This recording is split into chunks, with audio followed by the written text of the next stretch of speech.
better cock your pistols.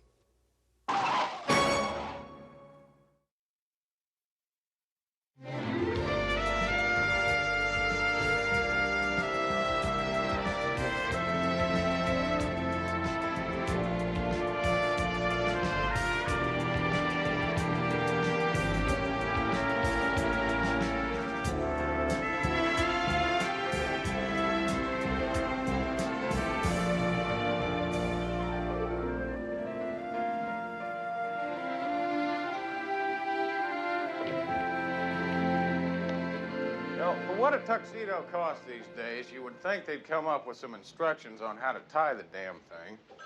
Houston, there's nothing to it. What do you mean there's nothing to it? If it wasn't for you, I wouldn't have to speak at this policeman's benefit. I could be watching the ball game. Very good. Get it? Lieutenant, you have a call, line 3. Thanks. Houston, I'll help you with this. Now watch what I do. It's easy. It's not easy. You know, the same fellow that designed this designed the Rubik's Cube. Yes, sir. I'll meet him behind the convention center. I'm afraid we're gonna have to make a quick stop. Trouble? Yeah, at the rally for Senator Delaney, there might be some trouble, and the captain's homesick. Just want to double-check security. Ready? Look, Vince, how'd you get yours tied? Nothing to it. Yeah, well, it looks... It's a clip-on. Yeah. Yeah. I'll swap you.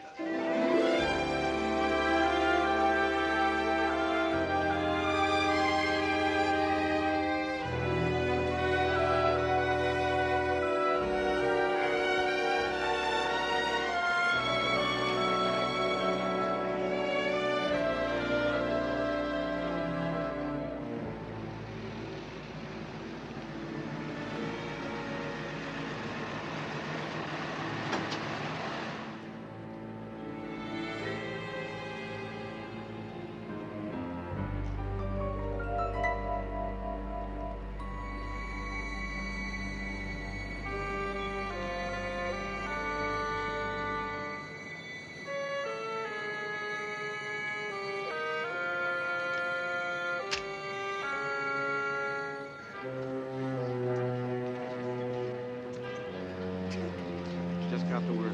The senator's left his hotel and he should be here any time now.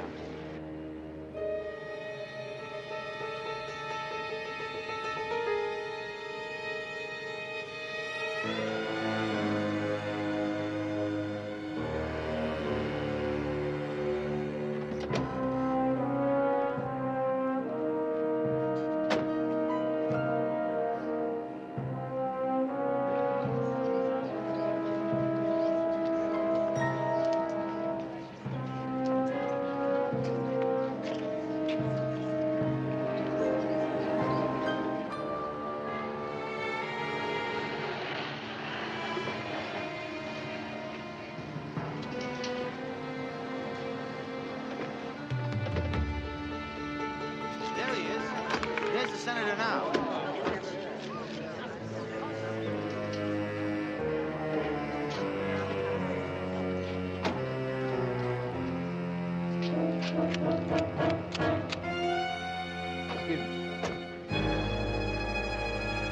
Good to see you again. Hey, Bob, look out!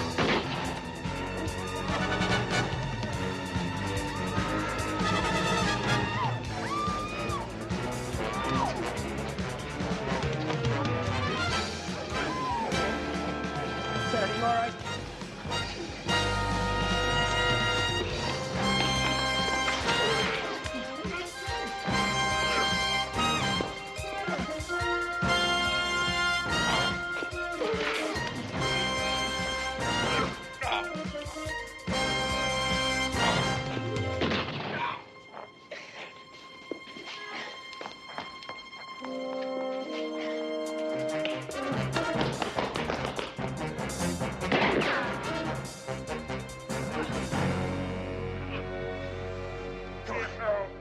You all right? No. Just my shoulder. Oh, help me. All right, take it easy. Take it easy. He ran right into us. Stetson wasn't him. He couldn't find a weapon. Used to be the only one who saw him. That's him. No mistake, for the record. It's him, Vince.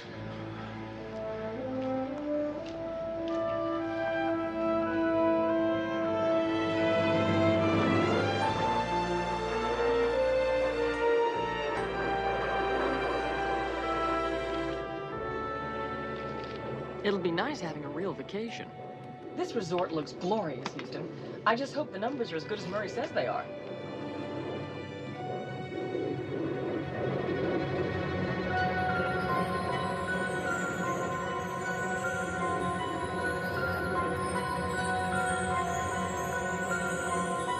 It's my kind of investment. I could easily crash there for a month without any trouble at all. Don't say the word crash when you're flying near the Bermuda Triangle, CJ. Sorry about that. Your shoulder still hurt after 3 months? Just a little bit.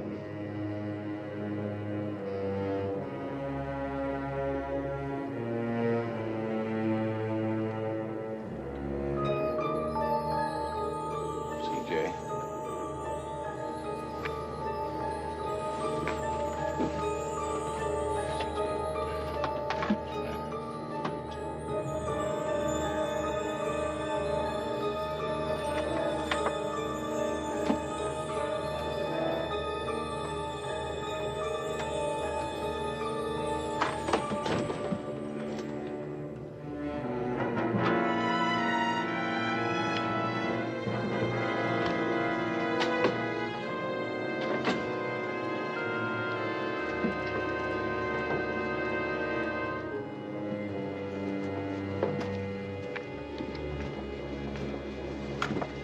Is that a new court? 129er.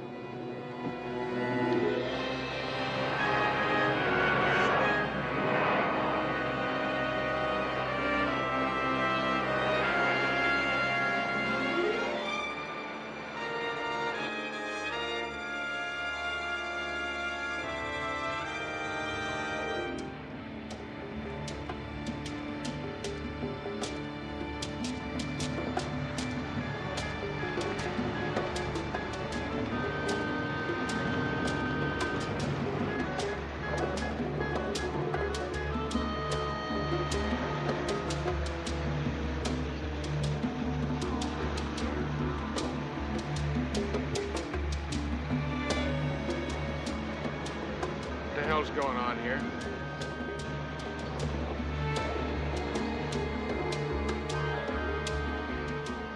Are we on an island or what?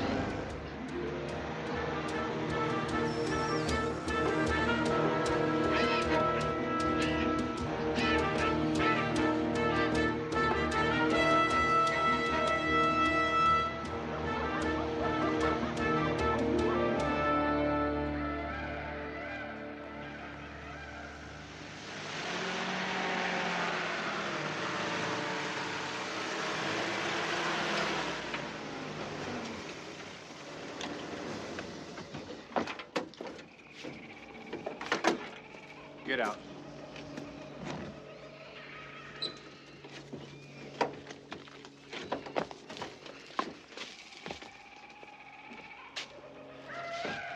Follow me.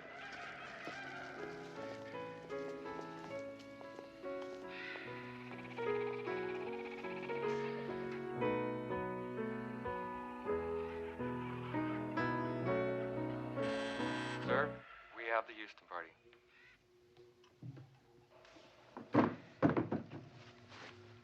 Bring them in. Don't you ever finish filing your nails? I just have to even this one out. How would you like to have that finger cut off?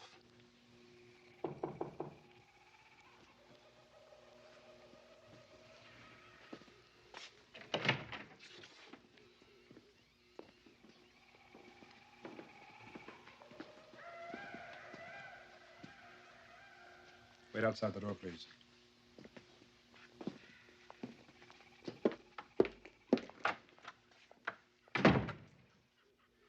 You're even more beautiful than they said. That should prove to be a big help for us, my dear. Thanks loads. Hungry? You're supposed to be dead. Well, I don't know whether I should be flattered or not, Mr. Houston. CJ, take a good look. He's an international criminal. Marquis Duval Sr. The father of the assassin you caught at the convention. Yes, that was really foolish of him. We have specialists to handle such assignments, but he's young, headstrong. Headstrong. Chip off the old block, huh? CJ, this man runs a small band of terrorists. They're very deadly and very good at what they do. Tell me something. What's an assassination cost these days, or a bomb in an airport? Everything is negotiable, Mr. Houston. Fine. What have we got to negotiate? You didn't bring us here for brunch. It's a very good question, Mr. Houston. And I have a very good answer.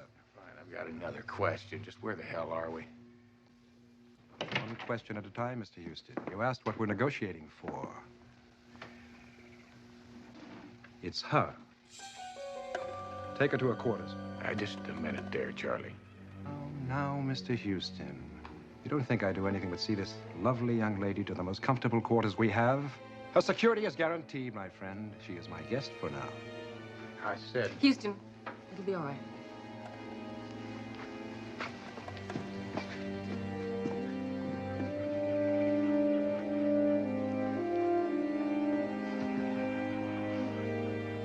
I'm very pleased you care so much for her, Mr. Houston, because we have something very serious to discuss. Well, if you're talking about your son, you can forget it. Now, the man was caught red-handed with his finger on the trigger, so to speak. Yes, but you were the only witness. How many witnesses does it take for an assassination attempt, huh? Don't you remember, Mr. Houston, my saying that anything and everything can be negotiated? I suggest we take a little drive to show you how serious this situation is and to give you a better view of the realities. Shall we?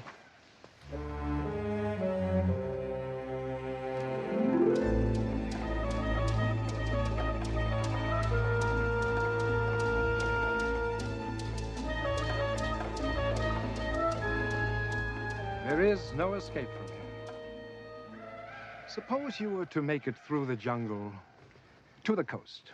Where would you go? Good answer. Now, where are we? Now, I know we were on a plane. That means there's a landing strip around here. Civilization can't be that far off. We are, sir, where it suits my needs to be. I am Lord, Baron, you name it. Master of this place, if you will. For a few million in donations to a certain government from time to time, my privacy is ensured. It helps me out a lot. I'm still in the dark. Precisely. That's the point. You remain so. Could we just get down to it now? You've got to be crazy. Now, how can I get your son released? He's in jail without bond. The next logical step is going to be a very well-deserved 30-year prison sentence. You will leave here without knowing where you've been and do exactly as I tell you. Or else your dear Miss Parsons will be forever among the missing, buried in a place the world neither knows nor cares about.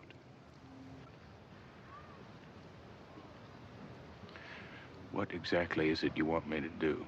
You will appear in a California courtroom. You will testify to a case of mistaken identity. After all, it was dark. The situation was confused. You were injured, in a state of shock, and you didn't know who you were identifying. Who do you expect is going to buy that kind of a story, huh? I expect you, Mr. Houston, to do a masterful job of selling. You will destroy that district attorney's case and free my son. Is that clear? Yeah. Throw it out.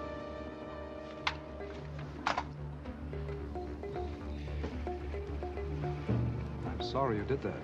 Save your apologies for later, all right? Now, here's the way it's gonna go. We're gonna go back to your hacienda and pick up CJ. And we're gonna go out and find your airstrip. Why don't you get in the back seat, huh?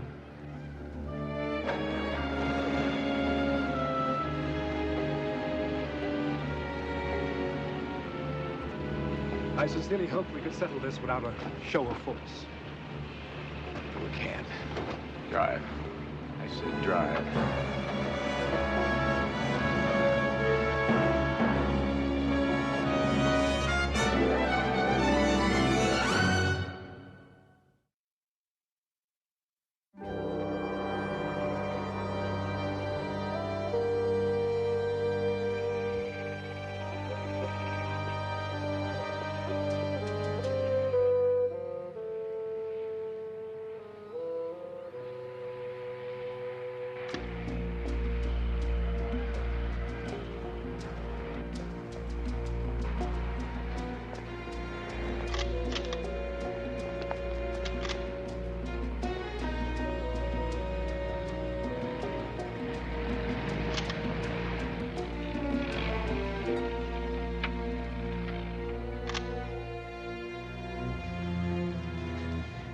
Jeep. One move.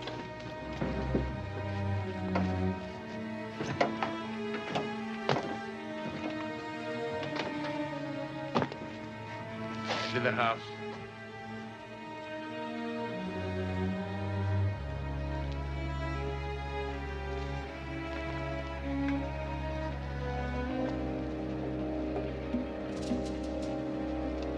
That's far enough, Mr. Houston. I'll be the judge of that. Now move. The charade is over. Stoney, bring that woman out here. Gentlemen, that's far enough. Go ahead, shoot them. Or if that's distasteful, fire into the air. Go ahead.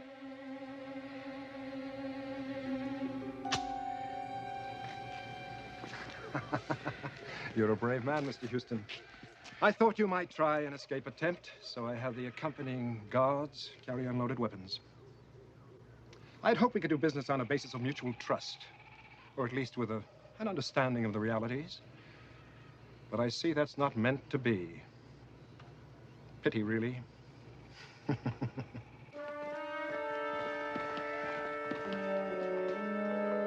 Prepare firing squad.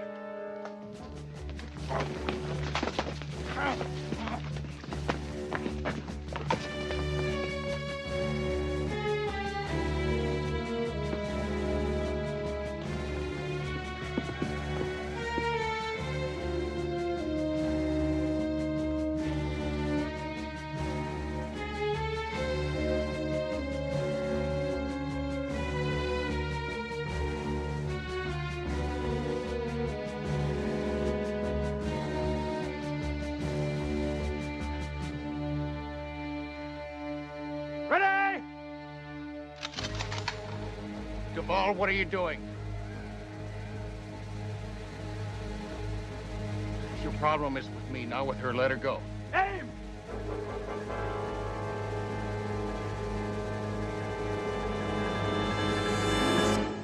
I'll do it. Whatever you want.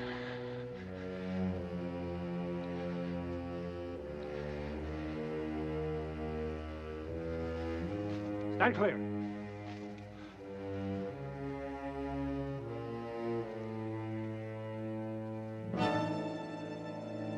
Goodbye, Mr. Houston.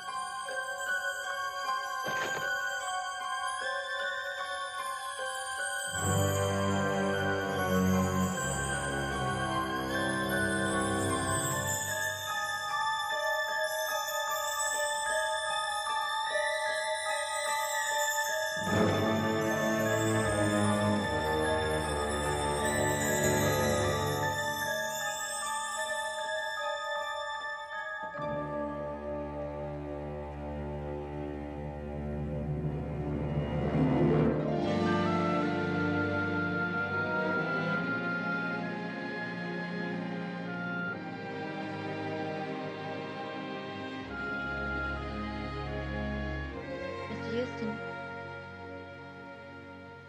Mr. Houston, good morning. CJ. I thought you and CJ flew to the Bahamas. CJ. She's not here. I'll get you some coffee.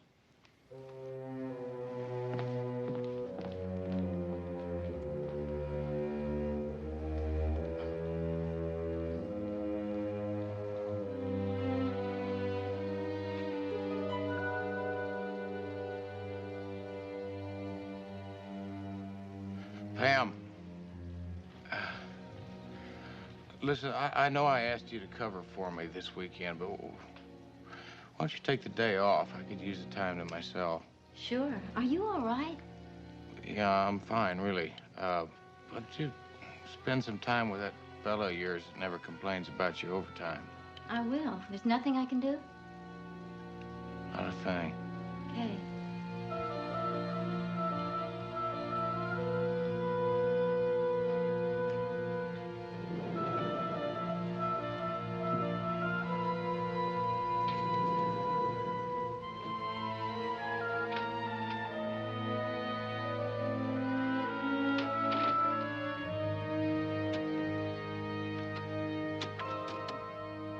reminder, Mr. Houston, so there's no mistake.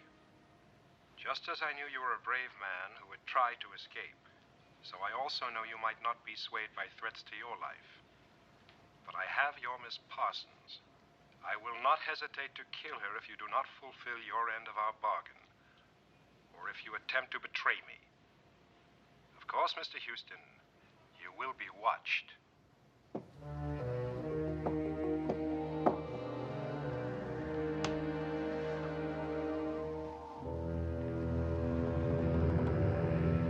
Hey, let me read your lips, because this ear doesn't hear so good from the war. I'm getting confusing signals here. That's a problem, Vince. Now, it's my testimony that's going to put that kid away. Kid, he's a trained assassin, one of the best. You don't understand, Vince. You don't send somebody to prison unless you're sure, and I am not sure.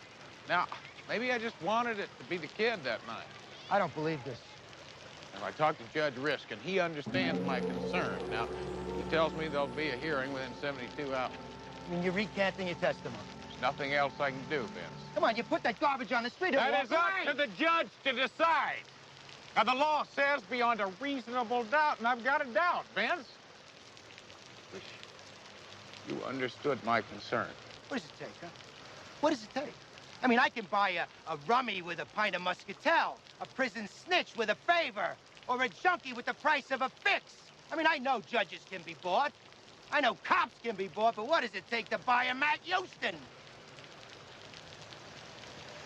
Leave me alone, Vince. Come on, then tell me what it takes. It must be something really big, because you know what? I never thought I'd see the day. You just knock it off. I mean, what do you give a man who's got everything? Educate me. I think I made a mistake. What? It's a matter of conscience. Here's your conscience. You know, if anybody would ever told me this day would come, I would have bet my kids against it. I'm gonna fight you, Houston. I was on that case, too. I've got some testimony of my own. And you make me sick.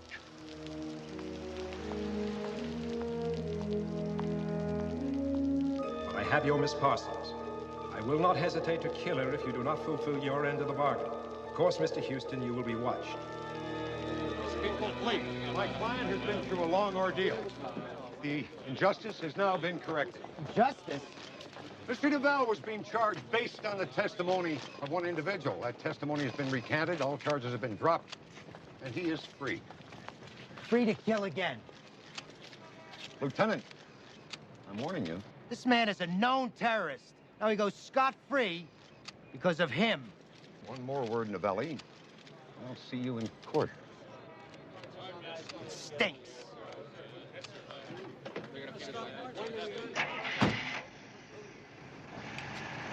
Mr. Houston, can you tell us why No you comment. changed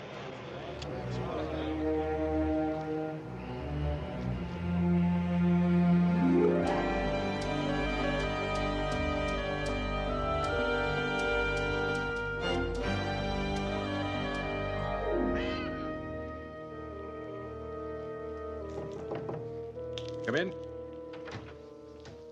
Sir, just got word by radio. Your son's been set free. That's it. We won't need that girl anymore. Take her out and kill her.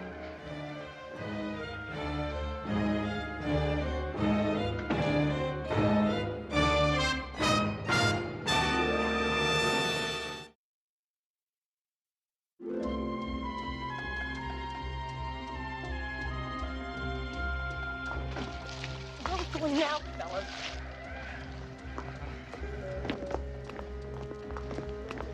Hold it! Bring her back inside.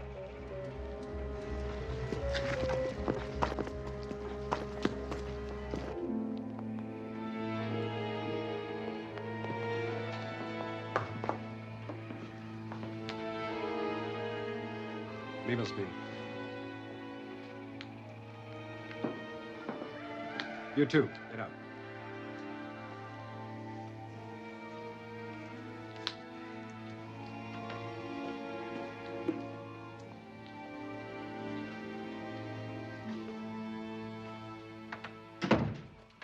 She's an idiot, but she helps pass the time.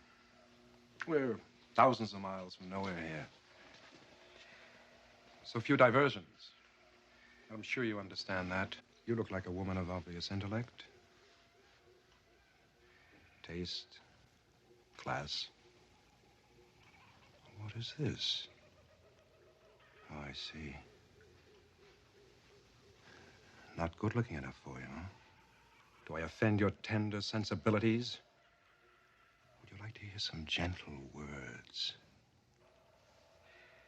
Here are some gentle words. I just ordered to have you killed, and I thought I might change my mind. You have 1 minute to change my mind.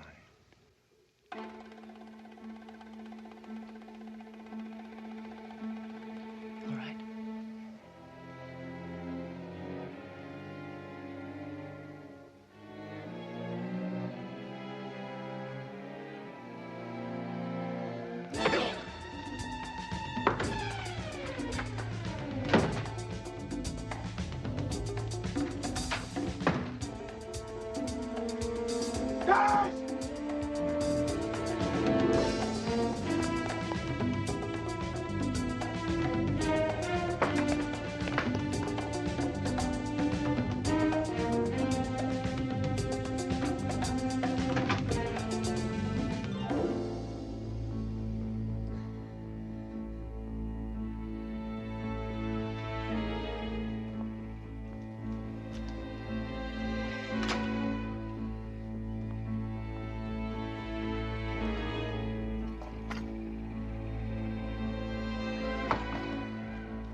Alive.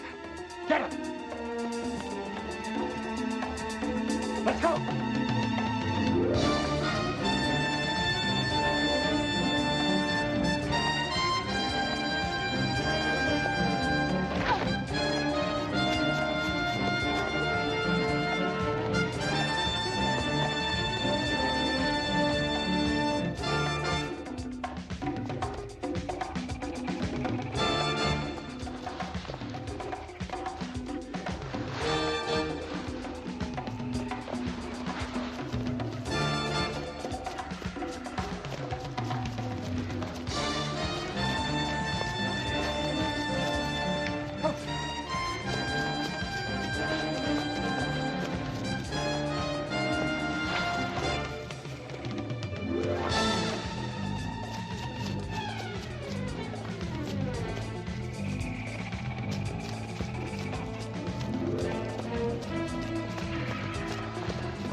No bullet fire.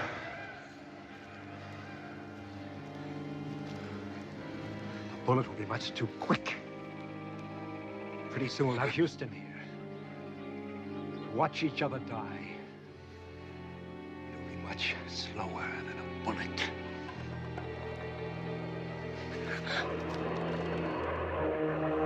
Turn to 129er. 129er is going to take us right out into open ocean. We haven't got that kind of fuel. 129er.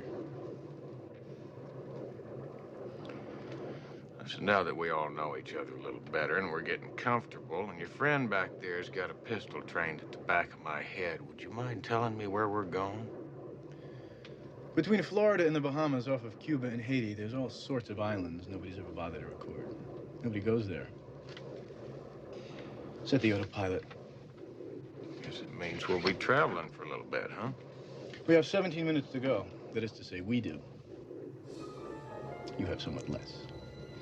You see, Mr. Houston, no matter what my father said, there's no point in you making it back to that island.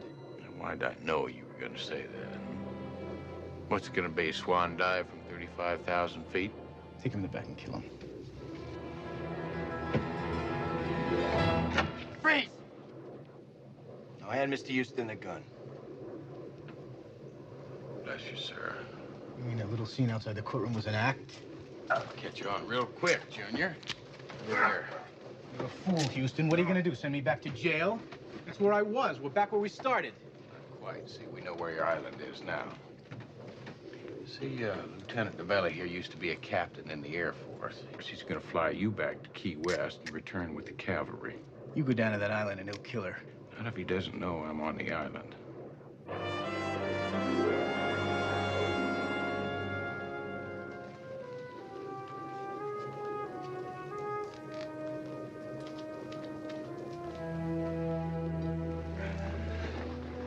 Help me on with this, Vance, would you?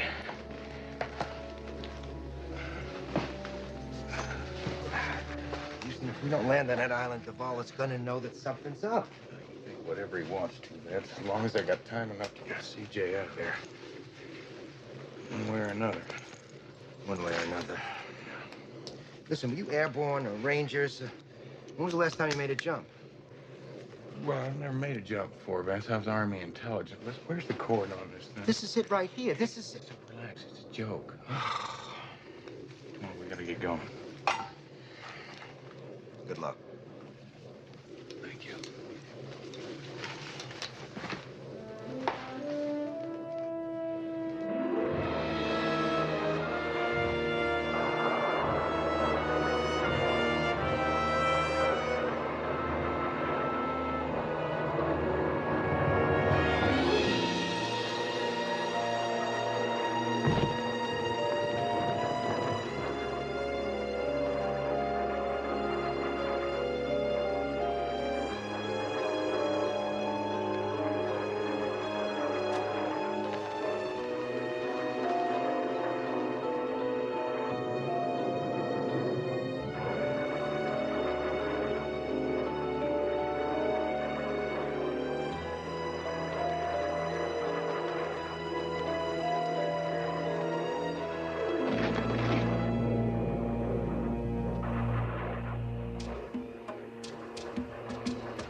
How goes the revolution?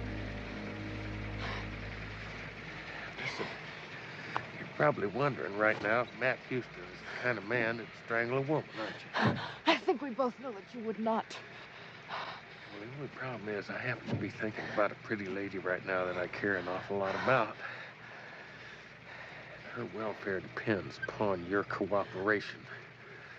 Now, I'd think about that very carefully. Now, are you and me gonna be friends? No? Yes. Good. Good. Hey, you just take it easy. Now, you take me to Duvall. I don't know whether you realize or not, but what you're doing is impossible. We're just gonna have to find that out, aren't we? You drive.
right? How did you get here? Well, it's a long story, but anyway, the problem is going to be getting out of here. Okay, because I have a map of the island. Good. Look at this. It's got to be the landing strip. Now, that's where Novelli's going to pick us up. Let's go.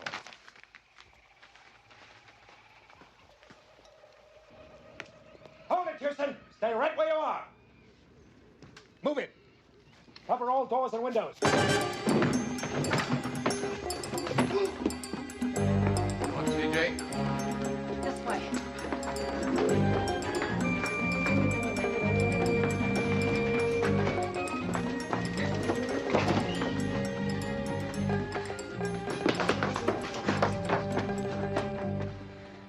You believe this?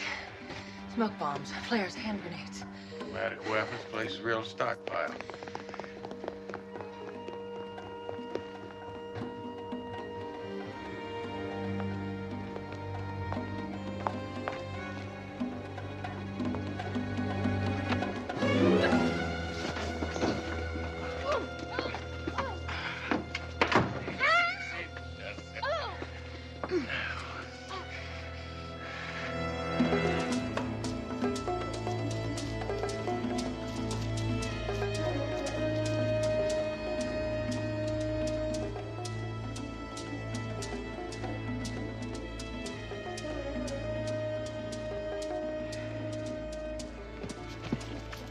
They're going nowhere. It's just a matter of time. Tell me something. You believe in God? I sure hope so. But you hold out your hands. Hold out your hands like a good girl.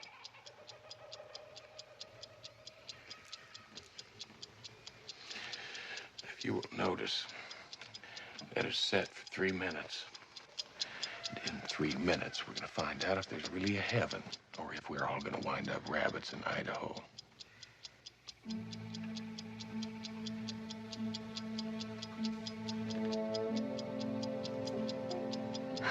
I am a soldier. I have no fear of death.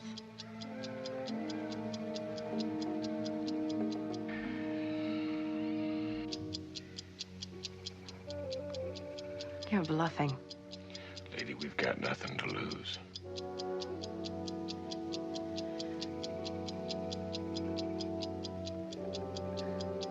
Look, if you want to speak to Duvall, well, I think I could arrange a... Please. Please.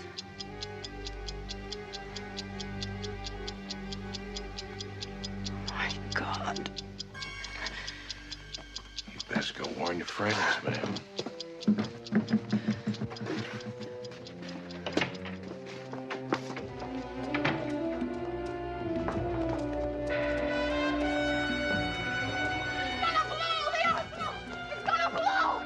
Hold your position! Stay where you are!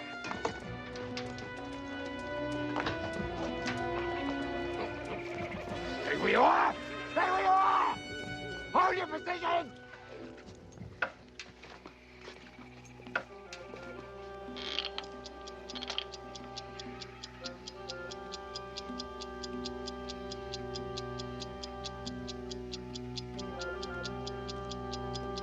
Let's get the hell out of here.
Houston, it looks like the airstrip is off to the right.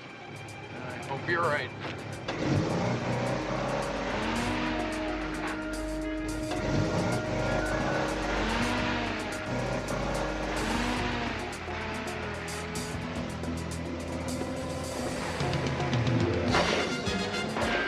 Get out!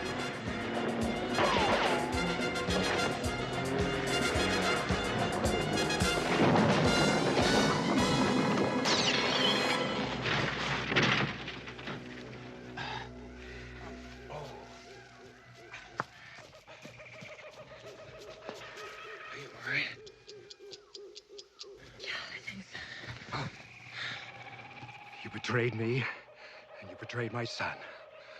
I told you what I'd do.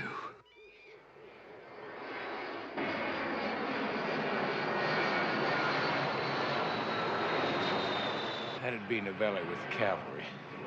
If you face it, Duvall, it's over. Your history. There are thousands of islands in this world. Brick and mortar can be replaced. There are always new people I can get. And I'll be back in business, my friend. But you will not be here to see it. No, you will not even be here when those planes land. You will be dead.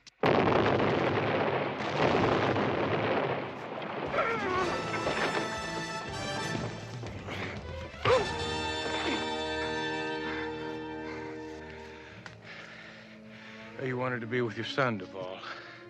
You're gonna be with him real soon. You'll both be together in the same cell.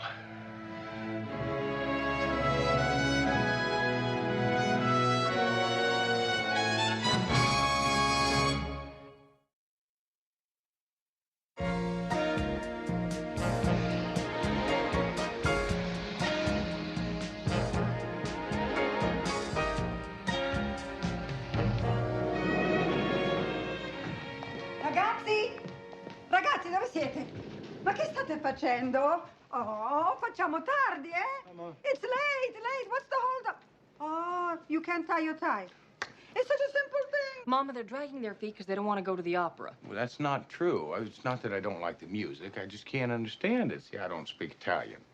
Yeah, I speak Italian. It's Greek to me. Oh, per carità, I love it. Oh, a proposito, your wife's downstairs waiting for you in the car, so hurry up. Lieutenant Novelli, telephone, line 1. Be right back. Anyway, Houston, it's for charity. I know it's for charity. I bought the tickets, but does that mean I still have to go? Well, you don't have to go. It's the mayor, it's the commissioner. I think it's a good idea. Houston, there's a bomb scare at the Coliseum. Can you give me a lift over there and some backup? You got it. Listen, ladies, why don't you go on ahead and enjoy yourself? This is an emergency. We'll be there as soon as we can. Oh, benedetta vita dei poliziotti. Oh. Isn't it the truth?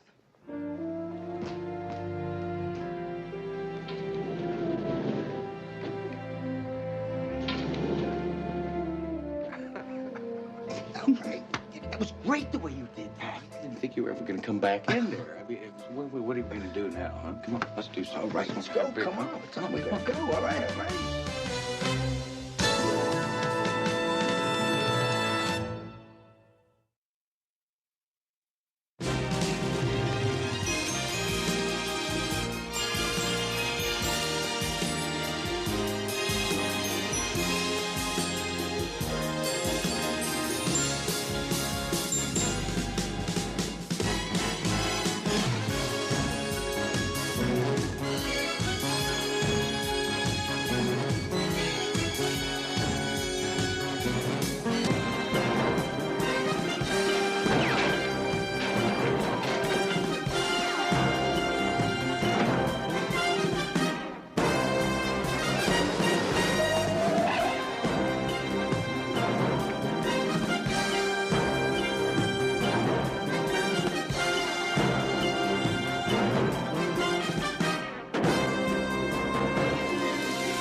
cock your pistols.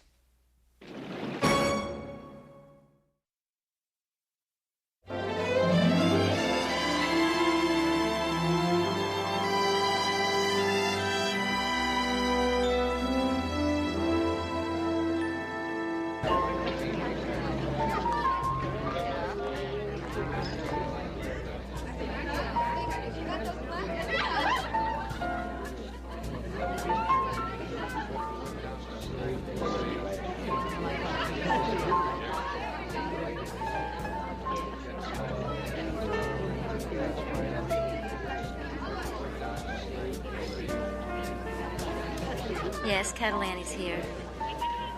I'll tell her.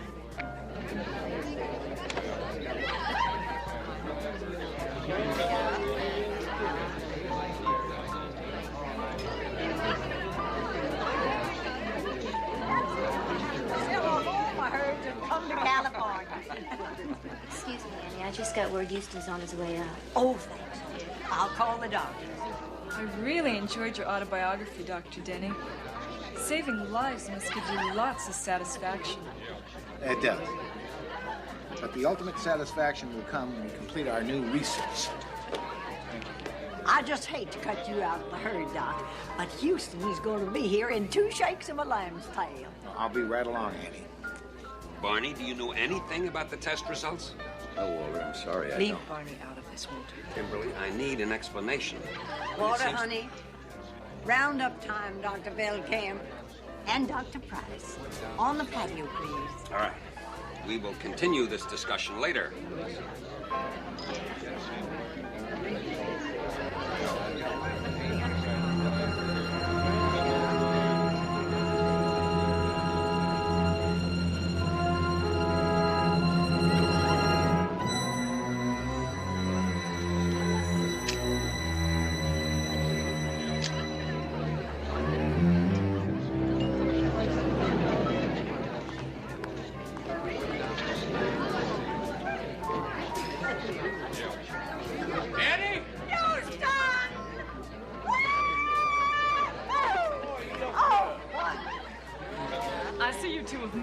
Oh, I'm sorry, Eddie. This is CJ. I'm my associate. Howdy, CJ, honey. Yeah, CJ, this is the legendary Cattle Annie Hickok. Well, I've heard of you, Annie. Houston's spoken about you a lot. He's the president of your unofficial fan club. CJ, why don't you go ahead and give Annie the donation? Oh, thank you, honey.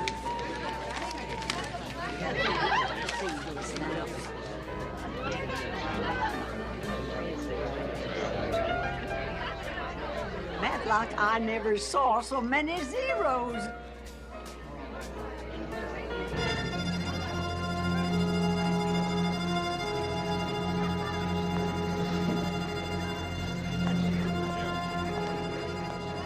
Something to eat, Dr. Belcamp? No. You? What are you doing?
I swear. I'll call an ambulance. No need for that.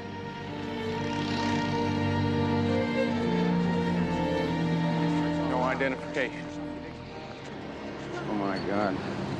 His name is Tom Chapman. He's an orderly. He was an orderly. He worked at the hospital until Dr. Belcamp fired him for being incompetent. Now, just offhand, I'd say Mr. Chapman overreacted a little bit to being fired. Well, after the firing, he physically attacked Dr. Belkamp, even threatened to kill him. I didn't believe that he'd follow through with it. Why don't we go back inside? We're Tom. Listen, take it easy, all right? It wasn't your fault. All right, listen. Here's my business card. Now, if you need a witness, I'm in, all right? Just take it easy.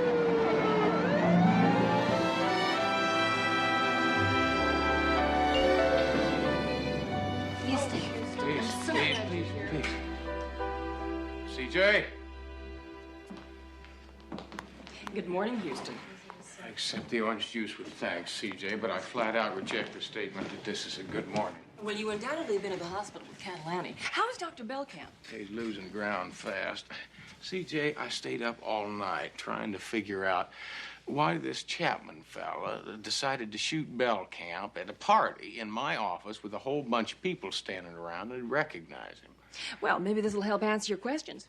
It's Chapman's wallet. Where'd you come up with this? The janitor found it. Apparently, Chapman dropped it when he ran out, and somebody kicked it under a chair. One honest janitor.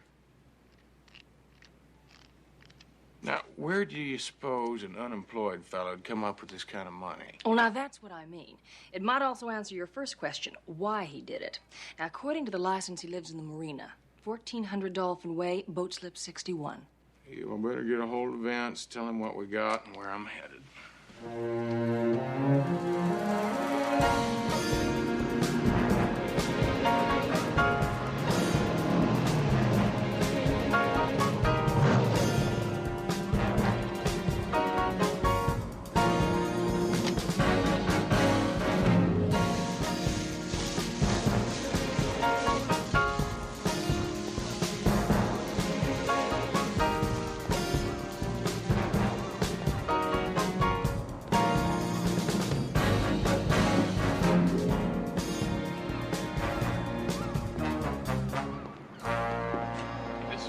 That's me. Oh, if it's about the boat, forget it. Would you hand me that for sale sign there, please? Thanks. Who needs Hawaii, anyway? Hawaii? Were you planning to move to Hawaii? Tom, he's was my husband. He felt that we'd worked long enough, and it was time we retired. Mrs. Chapman, have you got any idea why your husband would want to shoot Dr. Belkamp? Because Belkamp fired him, I suppose. Say, who are you? I have already talked to the regular cops. I'm sorry, I was just an interested party. Would you mind if I... Yeah. You see, the shooting took place in my office. Well, we found a whole slew of $100 bills on your husband. Now, have you got any idea where they came from? Part of our retirement money, I guess. Part? Well, Tom, he said that his ship had finally come in $100,000 worth. What ship? I mean, what do you mean by that? I'm not rightly sure. Is there any possibility that he was paid that money for killing Dr. Belkamp? Well, anything's possible, isn't it? I mean, Tom's killed before, in the war. I mean, he even won a decoration. Listen, think, Mrs. Chapman, now. Have you got any idea where the money came from or who it came from? In a matter of speaking, Tom said that someone on the research team where he worked had offered him an interesting proposition, and he was thinking about it. Did he say who on the research team? Tom never said. Mister, would you do a favor for a brand new widow? Certainly. Would you get the hell off of here, please?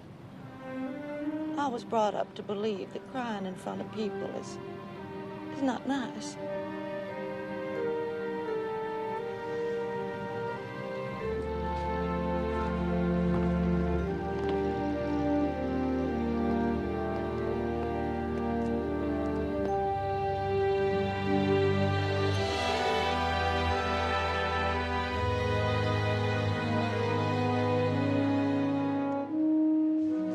Said to get here as fast as we could. Apparently, Dr. Belkamp took a turn for the worse. Listen, Annie, look, I'm sorry. I know Dr. Belkamp being your friend and all, he must have been a real special person. Yeah. In more ways than one. The man saved my life. Literally? 2 years ago, I was deader than a doornail. What do you mean, Annie? Well, I was pronounced dead. My heart quit pumping. It actually stopped. Dr. Belkamp brought you back. Yep.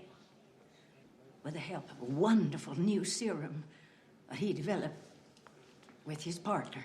Well, that's not totally accurate, Annie. You see, our entire team developed Serum 100A. What it is, it minimizes the risk factor in a heart transplant. Annie, you mean to tell me you had a... Ain't that a hoot? Some folks down home claim Catalani ain't never had a heart. Now I've had two. Yeah, that's why you hog-tied me into this fundraising thing, too, isn't it? You wanted to see Dr. Belkamp's organization grow and prosper. Mm-hmm. And now it's all over for Walter. Thanks to that varmint that shot him. Annie, there's a possibility that somebody hired Chapman to kill Belkamp. Who says so? I do. Well, in that case, Catalani is calling back her marker. Houston, I want you to find out who did the hiring. Wouldn't have it any other way, Annie. Excuse us.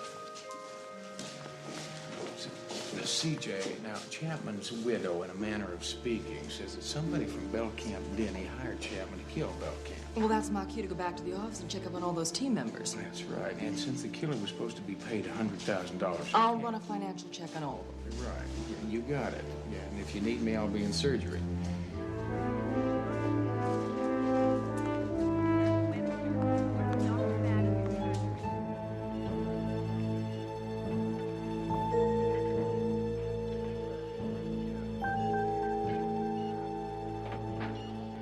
Denny? Ah, Houston. Please join me. Guess you heard about Dr. Belkamp, huh? Yeah, tragic. Yeah. Now, what's going on down there? Looks like a television show. They're preparing a patient for a heart transplant. Oh. Well, I'd just soon read about it. Well, you can relax. They can't begin without the surgeon, and I'm him. It's a fascinating operation to watch. Yeah, I'll bet. I'll just pass on this one. You know, during my first heart transplant, after I removed the patient's heart, I stared into his chest. I was in awe. Yeah, that's something else. You know, I bet that'd almost make a person feel a little bit like God, you know? Tell me something. Was your partner hard to get along with? I mean, the ornery type. Well, not until recently. No, I don't know. Something was bothering him. We weren't seeing eye to eye. Yeah. Well, it brings me to my next question. Now, what do you suppose is going to happen at the research center now that Belkamp's gone? I'll simply carry on. Walter would have wanted it that way. I'll bet you Walter also would have wanted to know the identity of the man who hired Chapman to kill him. Hired? What are you talking about, hired? Talking about the $100,000 that was being paid Chapman by you or another member of this research team for messing up my fundraising party by killing Dr. Belkamp. Where in the hell did you ever get such an off-the-wall theory like that? Chapman's widow. That's ridiculous. There's only 3 of us left on the team. Mm-hmm. Yeah, it does tend to narrow it down a little bit, doesn't it? Let me give you some advice, cowboy. You just drop your investigation. It's only going to hurt the research center, and the work we're doing here is one hell of a lot more important than you're getting off playing Texas Ranger.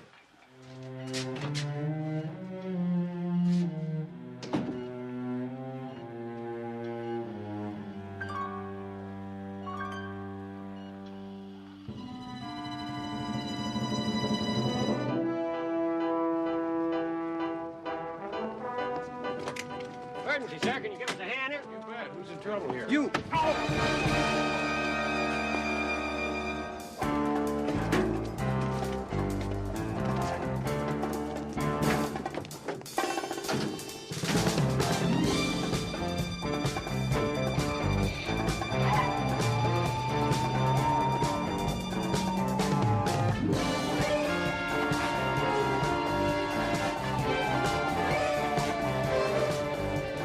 How's he doing?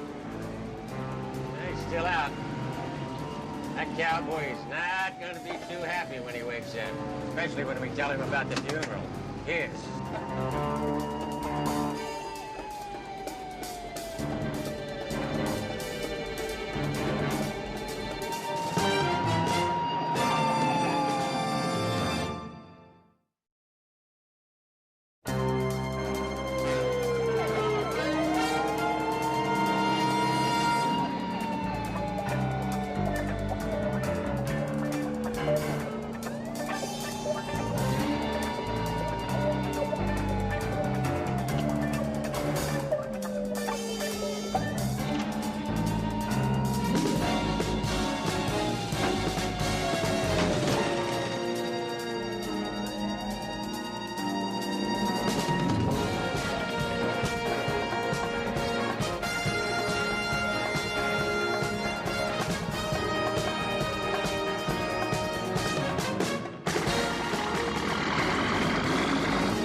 Fill her up and check under the hood, would you?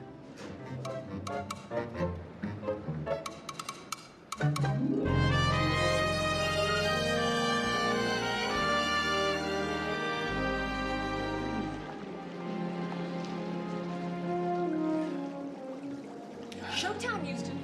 Baby's got a rundown on all our suspects.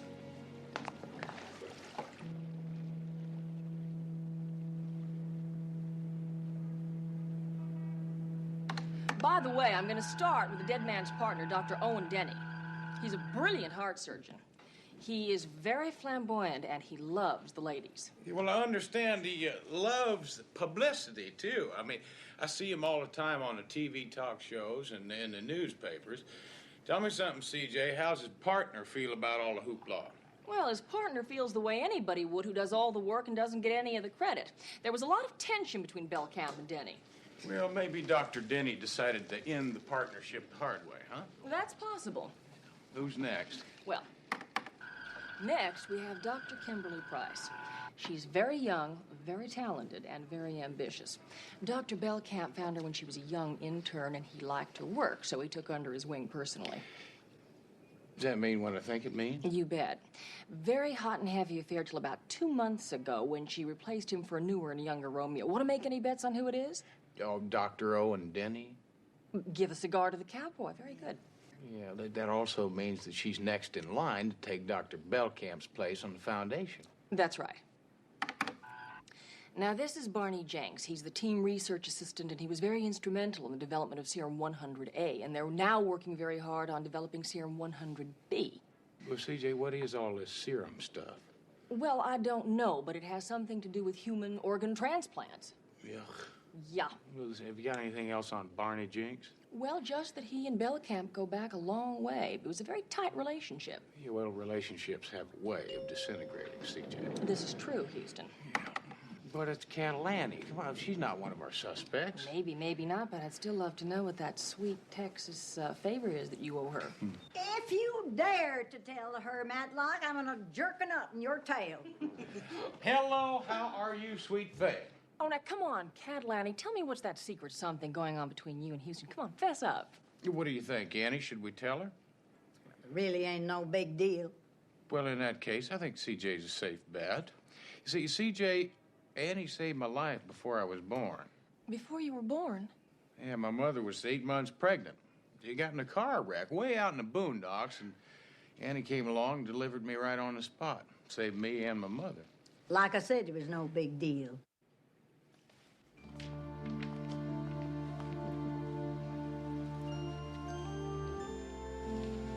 Thank you, Annie. That's for me and a whole lot of other people who love this big robe-wearing galoot. Oh, he's a prize package.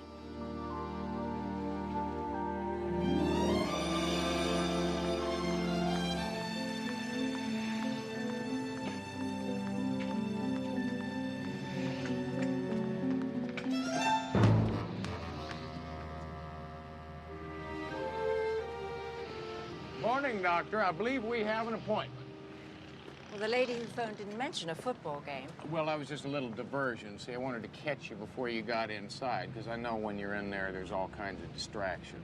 I see. Okay, how would you like to proceed? Well, I'll tell you what, I'll pitch and you field questions. That's baseball. No, ma'am, it's murder. Yeah, let me ask you a question. Now, which member of the Bell Camp Denny research team hired Tom Chapman to kill Bell Camp? Hired Tom Chapman? Who in the world told you a thing like that? Well, it's just like the newspapers say, a very reliable source.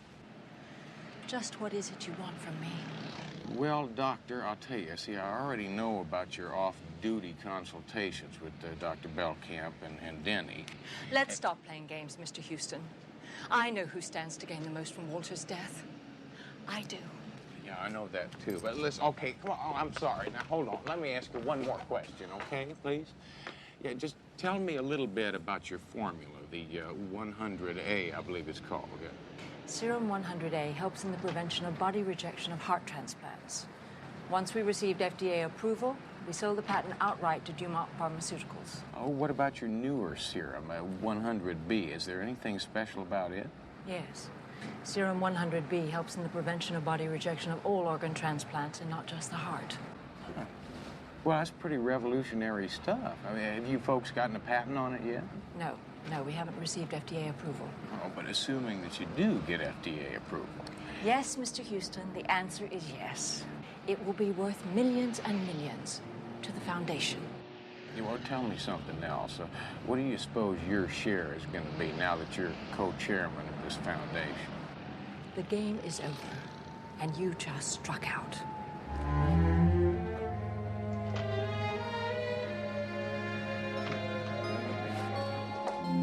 CJ, slow down a little bit, would you? I mean, after the ambulance ride and the gurney ride and the blackjacks, I mean, my body feels like a freight train ran over and then backed up twice.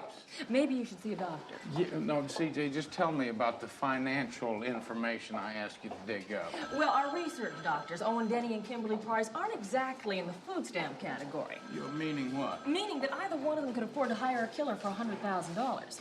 Yeah, well, how about the fellow we're about to visit here? I mean, how much does a research assistant make? Well, Rich, Barney Jenkins isn't. His annual salary is $35,000. His bank account is flat as a tortilla. When you get back to the office, I want you to find out if any of our medical friends have made large bank withdrawals recently. Yeah. Dr. Brandon Bell reports to Dr. Marr in administration. Said he'd be here all day. Yes, he did. Oh, hi. Hey, let me give you a hand. No, I come on, I got it now. Here. Well, all right. It's heavy. I was just cleaning out Dr. Bellcamp's office. There. Do you mind if I feed the animals while we talk? Well, no, go right ahead. Mr. Houston, this is Tubby and Stubby. And over here we have little Hank.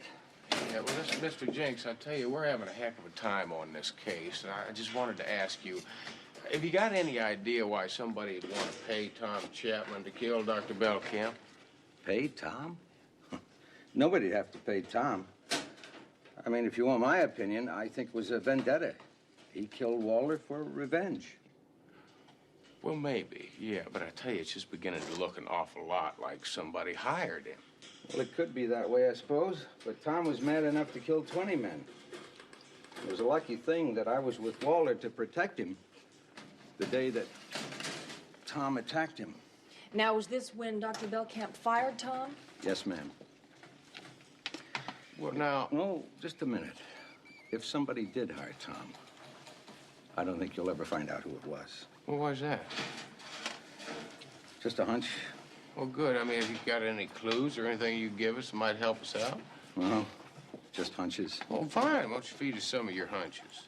I'd rather not. Why? Well, excuse me. It will maybe look like I'm pointing the finger at somebody. Well, pointing the finger at who? Dr. Denny. Why Dr. Denny? He tried to break up my friendship with Walter. Dr. Belkamp.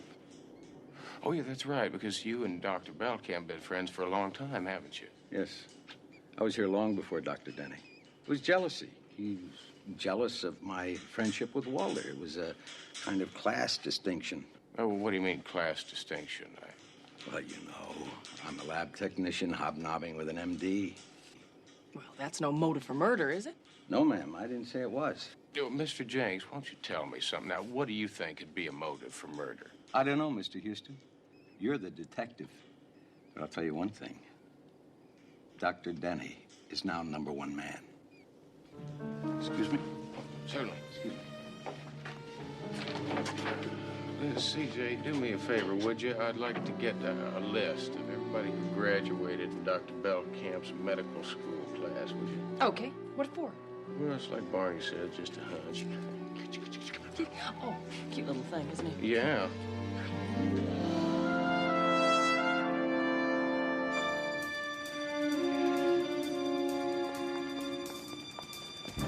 CJ, that's the man that killed Chapman. Call him a belly.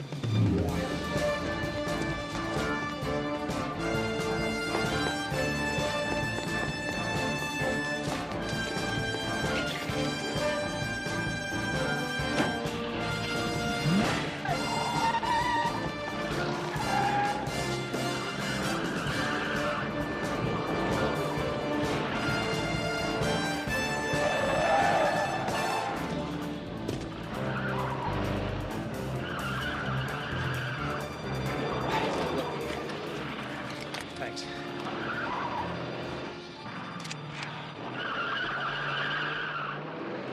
Oh, look, I'll buy it from you. Here, take all of it. Yeah, thank you. Gracias. Excuse, please. No? Maybe you'd like to buy film for camera, too?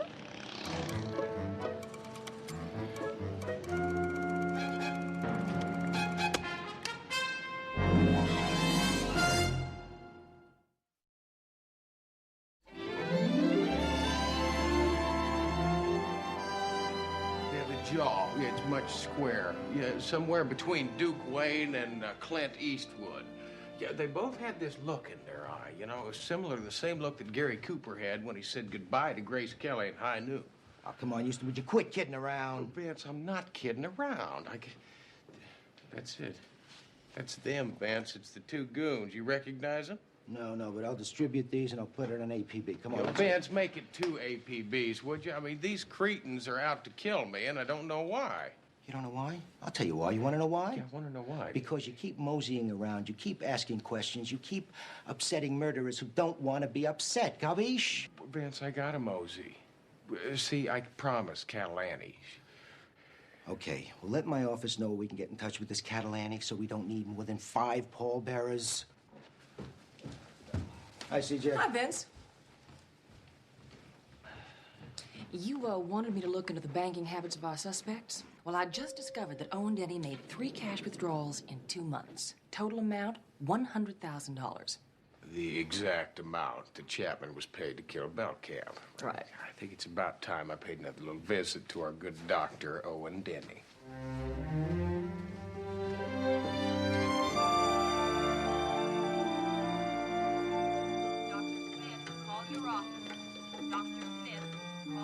It's safe to enter, Mr. Houston. I'm all through cutting for the day. Is that another one of your heart transplants? Sure. 20 years young with congenital heart disease. Before surgery, I had 2 months to live. Now, could outlive us both. Oh, that's something. You know, I really admire your ability and what you do. I think it'd be a crying shame if you couldn't continue. Well, why wouldn't I continue? Well, you see, inmates aren't allowed to operate in prison. Prison inmates? What the hell are you talking about? I'm talking about murder. You You see, Chapman was to be paid $100,000 for killing Belcamp, and you know what?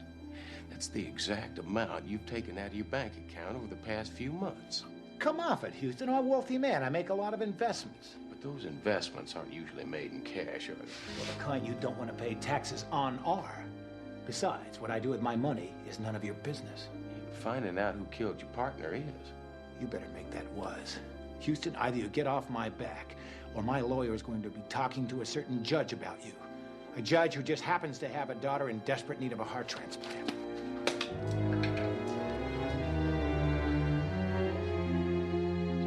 Mr. Matt Houston, please pick up a white paging telephone.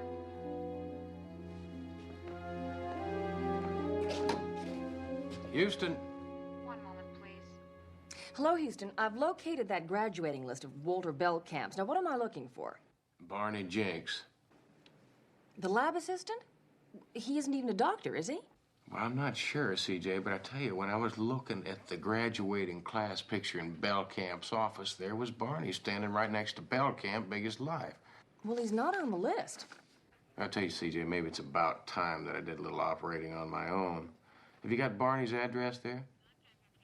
I got it. I'm gone. Barney Jenks lives in an apartment building near the beach. Finding the apartment is no problem for Houston, but finding a way into Barney's apartment is. Excuse me. How you doing today? Listen, I tell you what. You look like you'd like to take a very long, expensive lunch break. Say, maybe at the Brown Derby, huh? Maybe cocktails at Perino's, maybe a supper at Chasen. Yeah. How'd that be, huh? You know, you sure don't look like an exterminator. Well, right, ma'am. That's why I'm so good at my job. See, bugs don't recognize me either. They don't think I look like the enemy at all, yeah. You see, that's why I don't even have to sneak up on them anymore. I got him. Oh. This is Dr. Jenks' apartment right here. Doctor?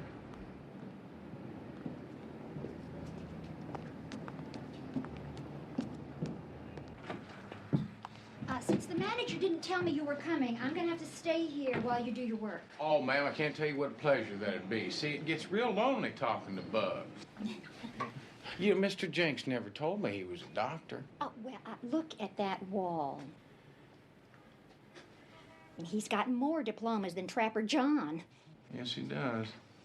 Well, I guess that's how he knew. Knew what? Well, that this apartment had rats with rabies. Rats? With rabies? Mm-hmm. Listen, I tell you what, if any of those little boogers get past me with white foamy mouths and little sharp teeth, you just run them into the corner there and give me a shout, would you? Okay, you know what? I'm gonna go back to my apartment. Why don't you just call me when you're finished, okay? Mm-hmm. Bye-bye. Bye-bye now.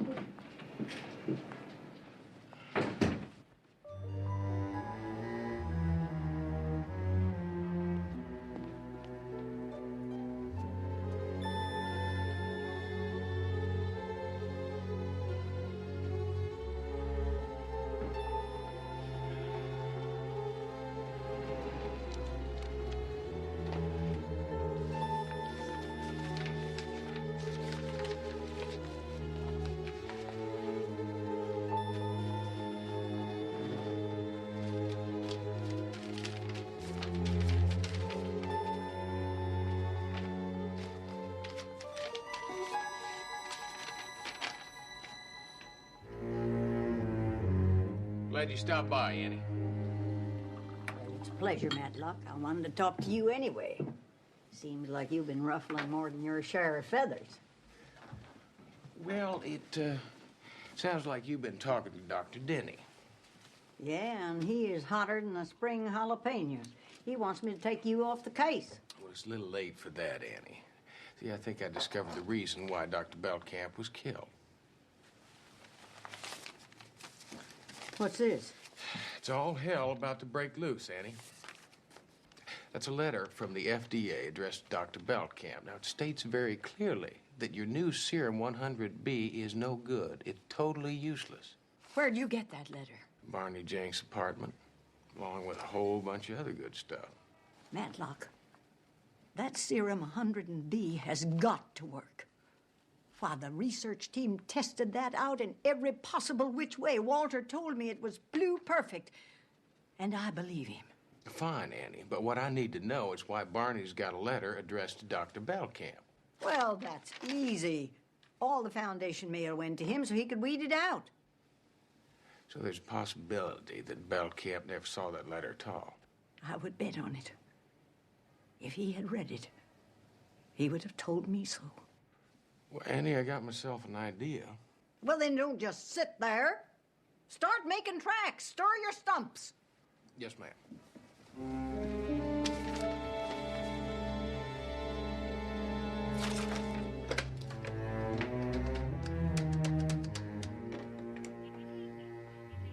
Dr. Denny, please. And hurry. Owen, this is Annie. We've got big trouble. Dr. Grenfell reports to Dr. Marr in administration. Dr. Grenfell is reporting to Dr. Marr in administration.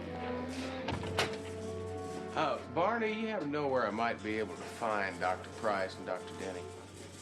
Oh, I have a hunch you're in Denny's office, last door on the right. Thank you, Barney. Pleasure. Good, Oscar. Very good.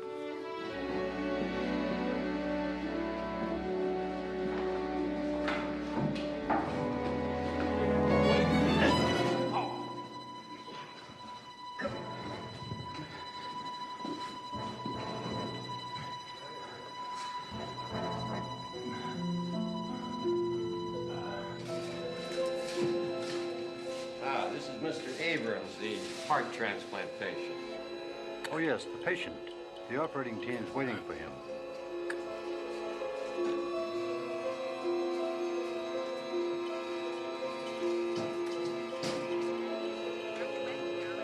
Dr. Madden's surgery. Nurse Webster reports Dr. Madden's surgery.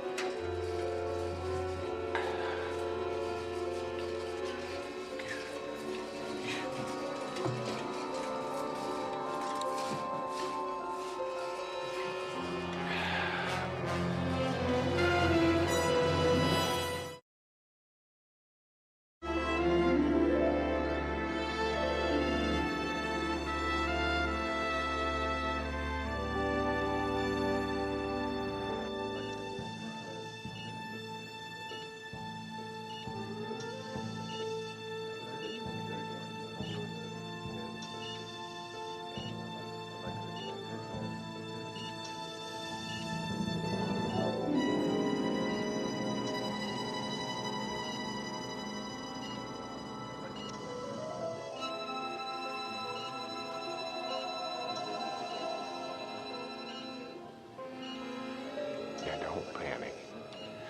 Just stay calm, Houston. It's all a little mix-up. All you have to do is tell them.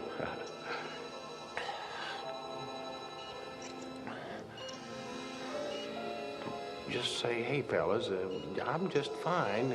My name's Matt Houston, and you're about to make a real bad mistake here.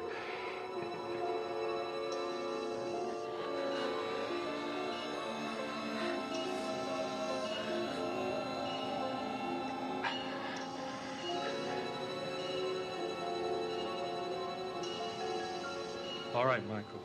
Let's put him all the way under. Sure, it looks bad. Don't panic. You just gotta talk to him.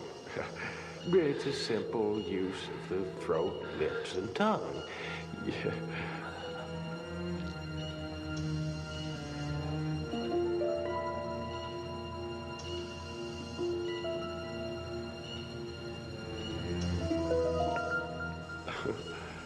Oh, boy.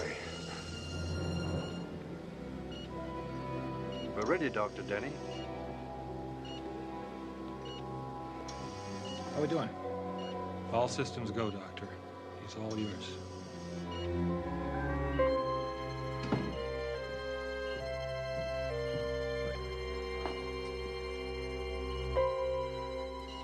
Anybody hear how the stock market's doing today?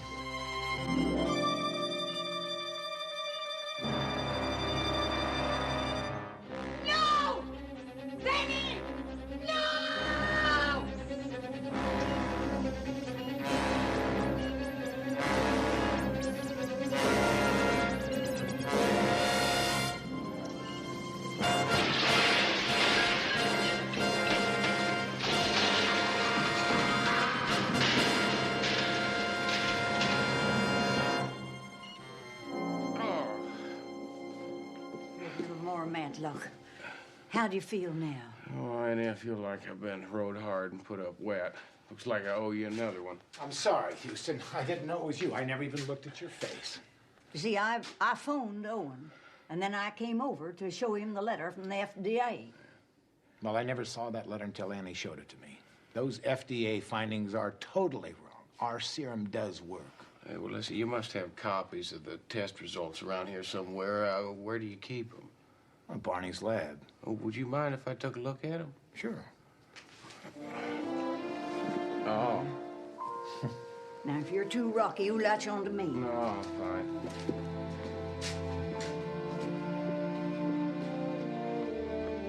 Yeah, that's what I thought. Yeah, well, thanks, CJ. Listen, you better call Bench. Tell him to hightail it over here, too.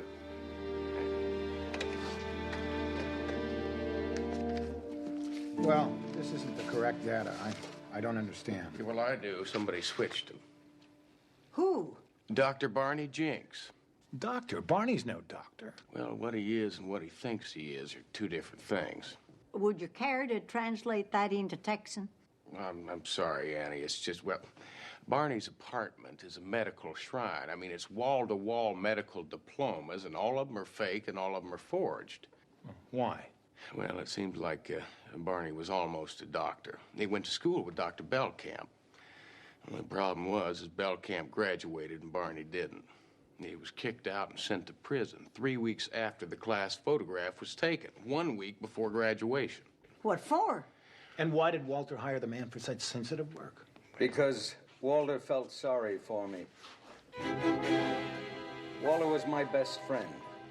We went to school together from two different worlds. His folks rich, my folks poor. I had to steal drugs from the college pharmacy to pay for my tuition. And I got caught. So Walter hired you after you got out of prison? He hired me as a lab assistant. And I did more to perfect those serums than any of you doctors. Yet you took all the credit for it, and you took all the money for them. Barney, the money from 100A serum went back into the foundation. Maybe, Annie. But the credit for the development of those serums didn't. That's when you decided to cash in for yourself, huh? On the new serum, 100B? You secretly sold it to a pharmaceutical company. You sent the FDA some doctored-up lab test using Dr. Belkamp, Price, and Denny's name on it. How'd you know that, Houston? Well, it's really quite simple. See, old Barney there's got a nasty habit of leaving sensitive paperwork around his apartment. $500,000, Barney. You sold out cheap. Well, of course, you did have to pay Chapman off, and you still got to pay your two clowns. Barney, why did you have Walter killed? He was your best friend. He was my best friend, Annie. He was gonna turn me in. Okay, folks. Nobody panics. We got a van out back, and we're all going bye-bye. No problem, fellas. I know how rough you can be.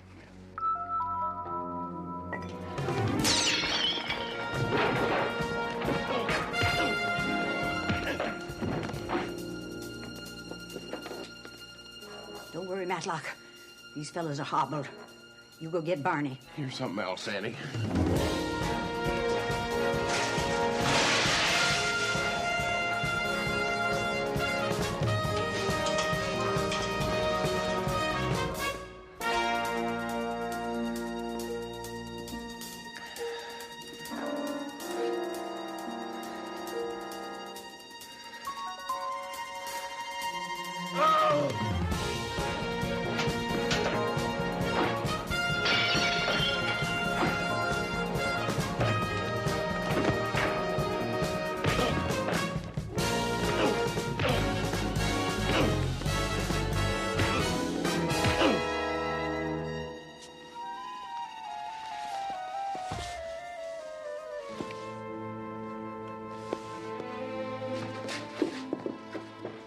Get out of here. Come on. Come on. Houston, what in the name Just missed him, Vance. The doctor's out.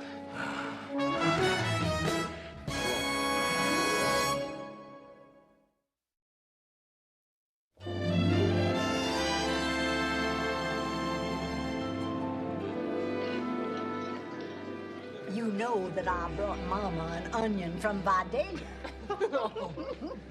Look happy, Houston. Well, happy? I mean, this is my overjoyed look, Vince. Vince, Houston and Annie just got back from their last fundraiser. Meaning that Houston doesn't have to make any more speeches. That's right. I tell you, it's going to be the last time I have to sit through a main course of mystery meat and mashed mush. Speaking of grub, where's Mama? She'll be right out. She's got a surprise for y'all. How old are you all? I told you.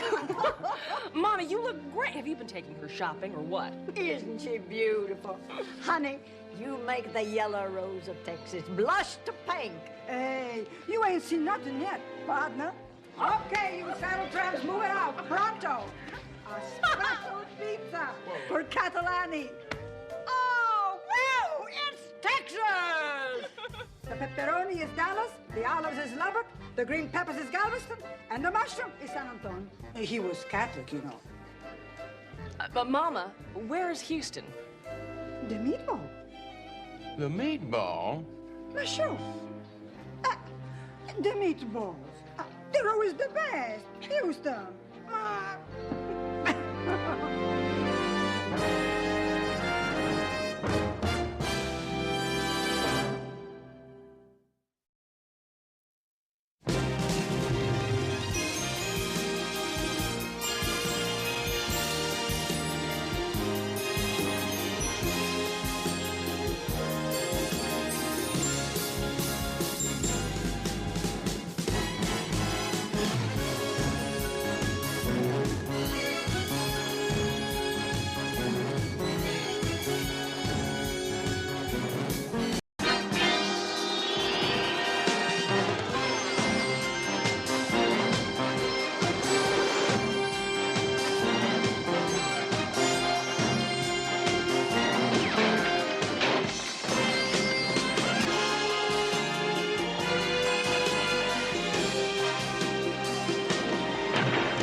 Sorry, Mr. Burnham, we're going to have to check your briefcase. Didn't I tell you clowns that today's Saturday? Good morning.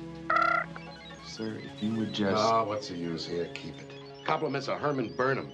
Your boss will probably think I stole it from him anyway. We'll have to have your identification badge also.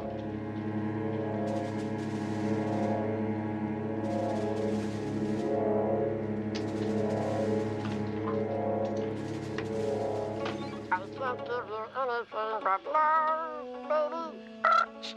Have a nice day. No. No, I don't care what it costs. I can't lose those proxies. Joey's here. Hello, Joey. Hello, boss. Here's your mail. Thank you, Joey. Have a nice day.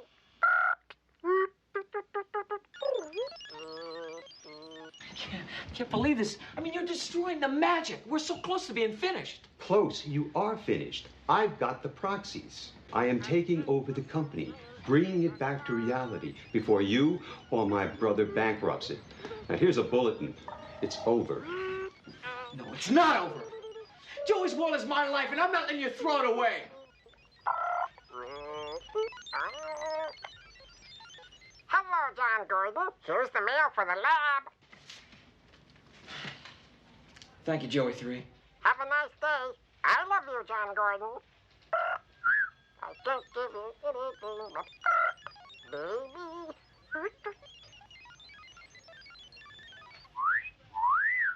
Hello, beautiful. Joey's here. I wish you'd stop doing that. I have a special delivery for your boss. Go right in.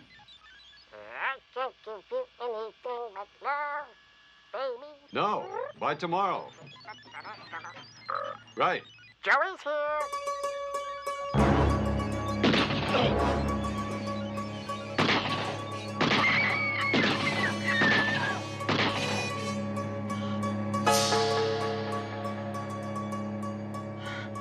Have a nice day.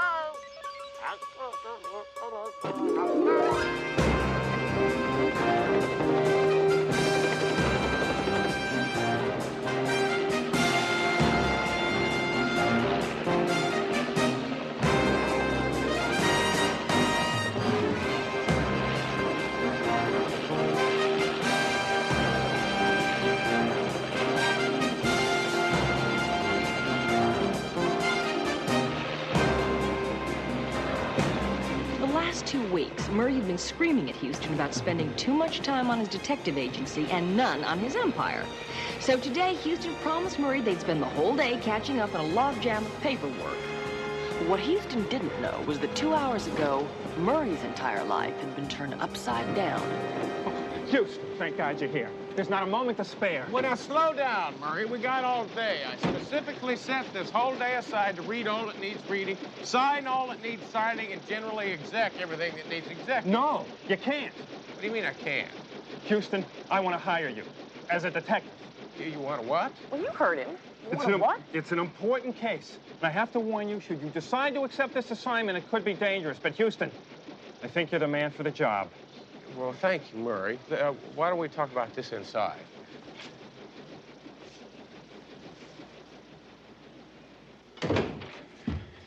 In a way, of course, it's your fault.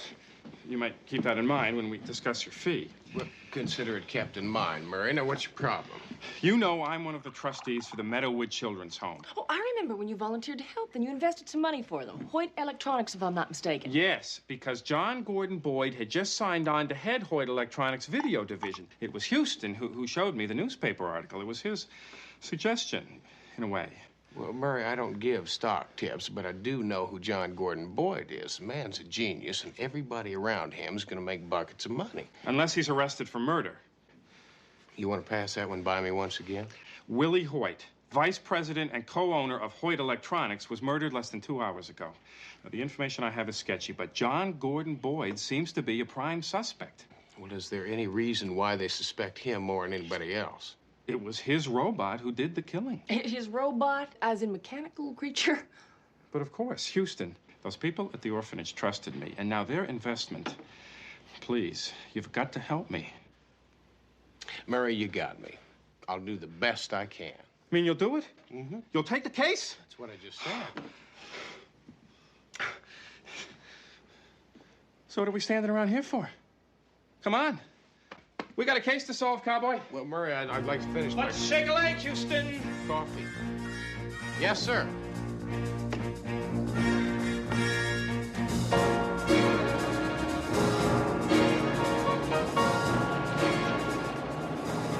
A few years ago, when Houston met John Gordon Boyd, he was, and still is, one of the world's few authentic 200 IQs.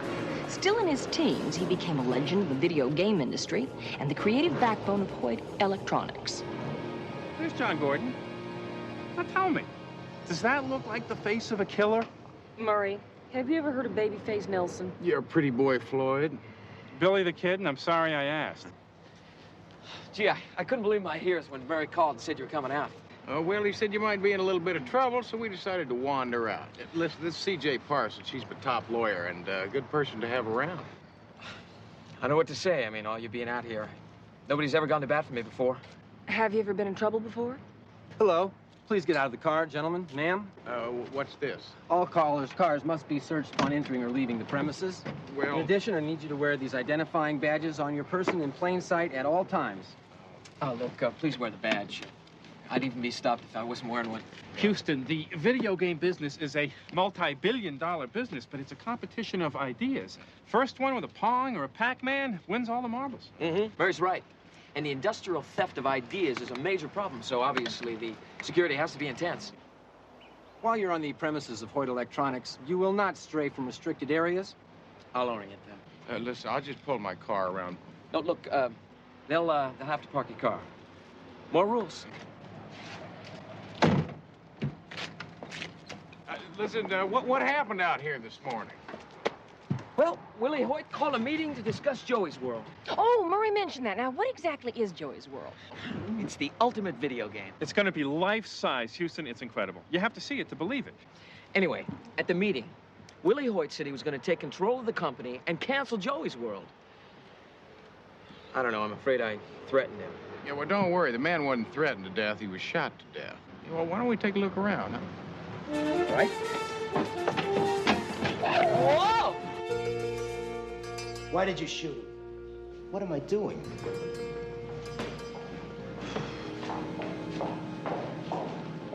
Do you believe this? I'm a grown man with a wife and 4 kids. I'm supposed to be taking fishing, and I'm here interrogating a tin can. Don't handle him like that. It's only a toy.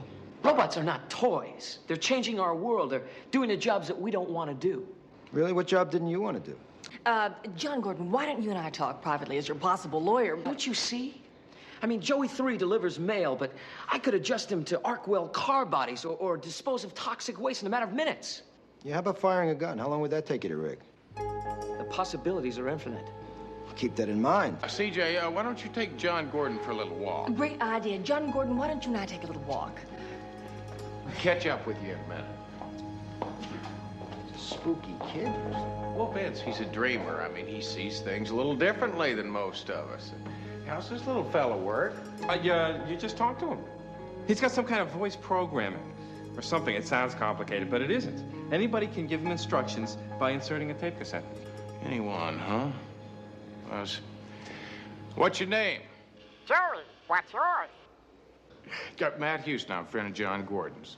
John Gordon's a nut, but I love him anyway. Why'd you kill Willie Hoyt? Want to try a rubber hose? Come on, Vance. Feeling okay, Joey? All systems are go. How long you worked here, Joey? I was born here. Well, listen, have you got any idea who put that gun in your hand?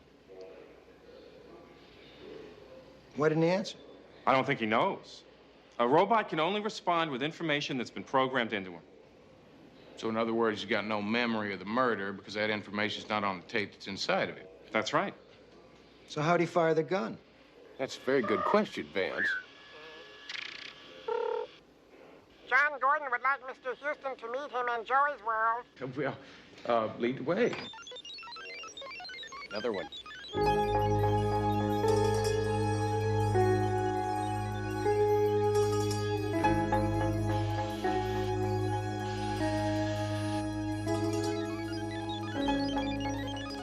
It's okay, Riley. He's with me.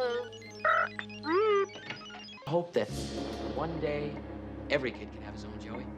That's a good idea. I tell you, I wish I would have had one of these things when I was a kid. I mean, it's great. Yeah.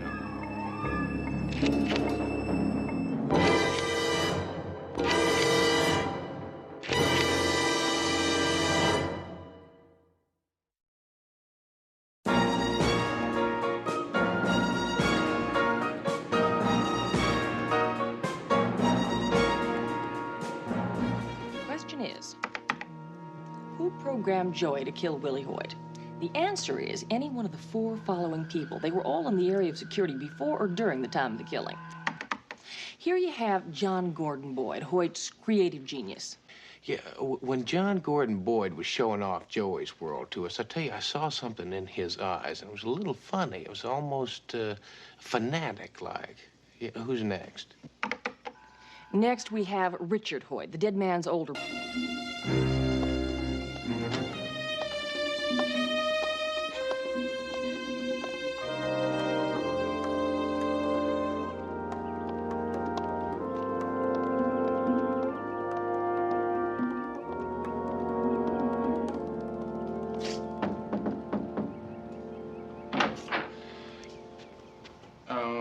Is Mr. Burnham home?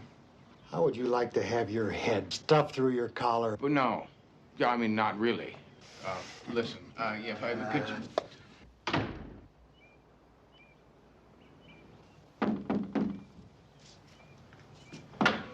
Listen, now, and you really don't understand this. See, I'm just a passing motorist. And I was going by, I saw Mr. Burnham's name on the mailbox and thought he might like to know that his car's on fire. Oh, it's a big fire. I think you better take a look at that. Houston,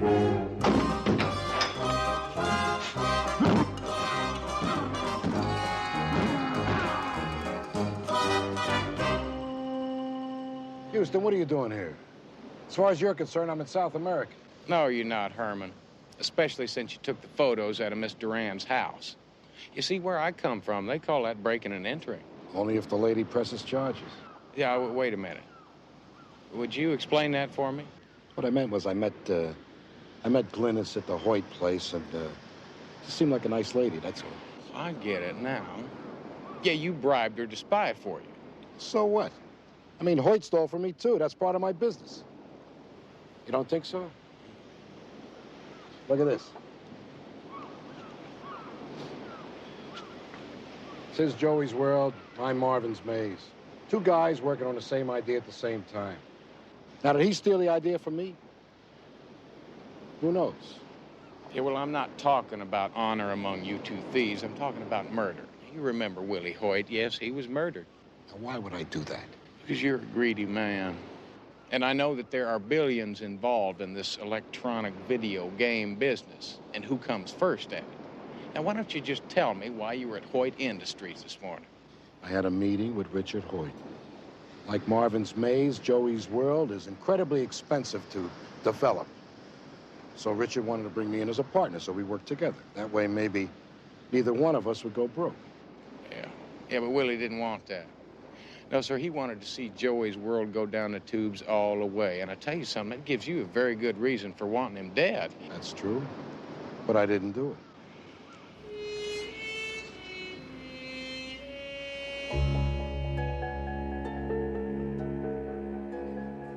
Blueprints? Photos of her boss. What's it mean?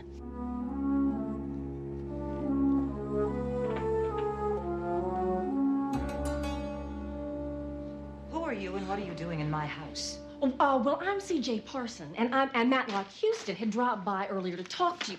How dare you? I'm calling the police. Well, you don't have to do that, because I've already done it. But there are a few things we would like to discuss. Oh, you would you? Miss Durand, we can gather a great deal from those photographs, but... Get out. Well, you don't have to get riled up. We just want to ask you a few questions. Hi. Hi. Hello, I'm Lieutenant Novelli. I'd like to talk to you, too. Do you have a warrant? Why would I need a warrant? I was told this place was burglarized. You were told wrong. Now I'd like you both to leave. We do need to discuss those photographs. Photography is my hobby. Any other questions?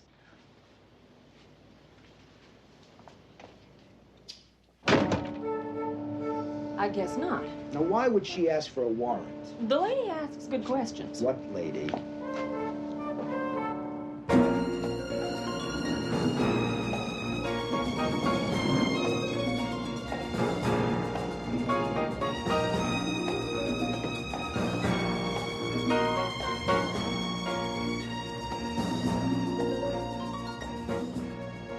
Hi, Houston. Hello there. Well, this is it. This is where we're gonna build Joey's World. Isn't this wonderful? Well, this is really nice. Do you think when Walt Disney was a little boy, that he could see Disneyland, even without knowing exactly what it would be? That he could actually see all those wonderful things, what they would be someday? Yeah, maybe. Well, I've always seen Joey's World. Why don't you just stop digging, Houston? I mean, just go away. Look, in a couple of days, the police will get tired, and that'll be that. Because I'll tell you, I just can't take the upset. You know what I mean? Yeah, I do. But I tell you something, the police are not just going to give up and go away until they find a killer, and I'm not either. You know what I mean?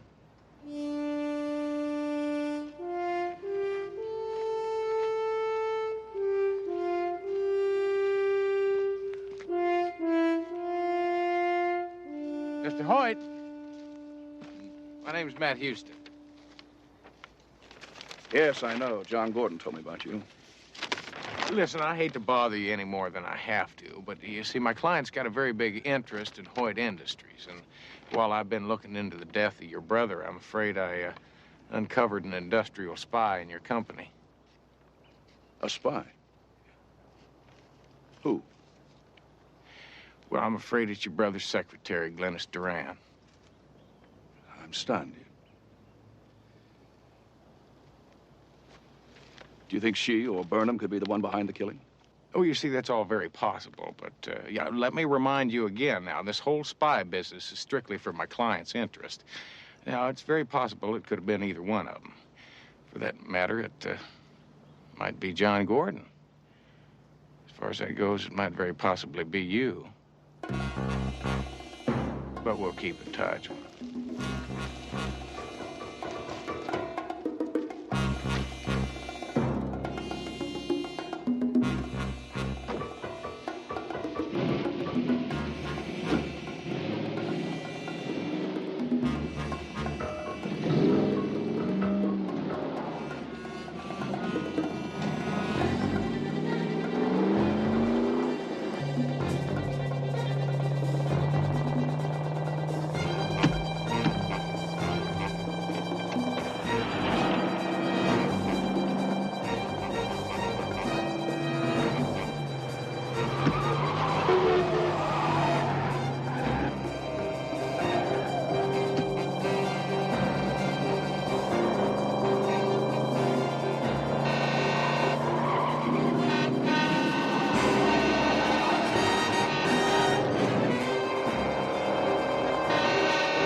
CJ, I'll tell you what really bothers me, and that's that the cowboy code says that you cannot hit a smaller man. But I'll tell you something, in John Gordon Boyd's case, I'm about to make an exception. Well, you don't know for sure that he broke your brake line. Oh, come on, CJ, who else was there? Well, you don't know for sure that anybody broke your brake line. You could have kicked up a rock and broken it yourself. If I may make a suggestion? Oh, come on, a rock? Oh, my Aunt Millie's armadillo.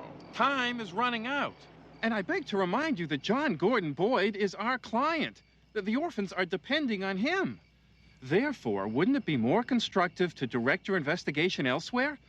Couldn't you make the murderer one of the other suspects? Maybe you can hit a smaller man if he's smarter than you.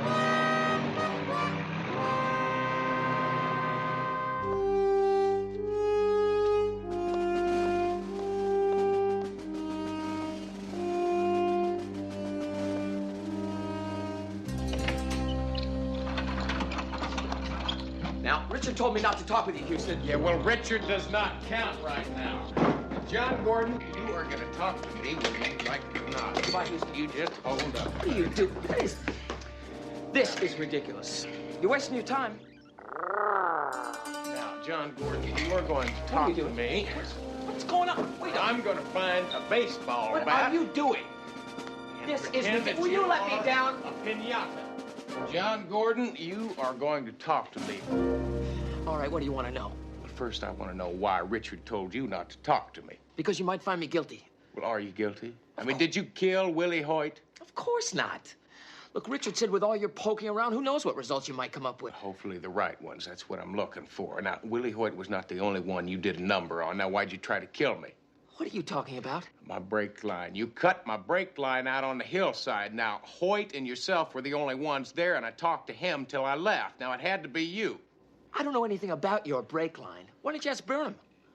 Burnham? Yeah, he was supposed to meet us out there, too. Well, now, if you tell me Miss Glennis Duran was supposed to show up out there, I'd just figure it was a nice big family picnic. She was there. Didn't you see her? No, but maybe I should. Oh, don't worry about it, Houston. Joey, will you please? Immediately, John Gordon.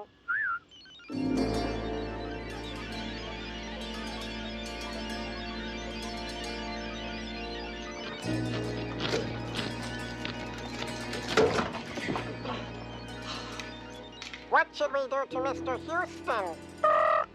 See, Houston? My Joey's can do lots of things. You know, that really wasn't very nice of you to hang me up there. Not very nice at all. Should we make him inoperative? We can dismantle him. We're waiting, John Gordon. We're waiting, John Gordon. I'll talk to you later.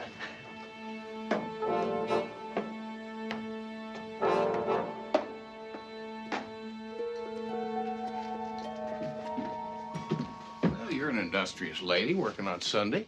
I'm cleaning out my office. I have been fired thanks to your meddling. Oh, now, come on. You can't be angry at me for finding out you were spying for Burnham. I mean, that's my job. You wouldn't understand.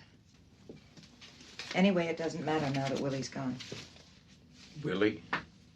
You called him Willie, not Mr. Hoyt? What's the matter, Mr. Houston? Don't I look the part?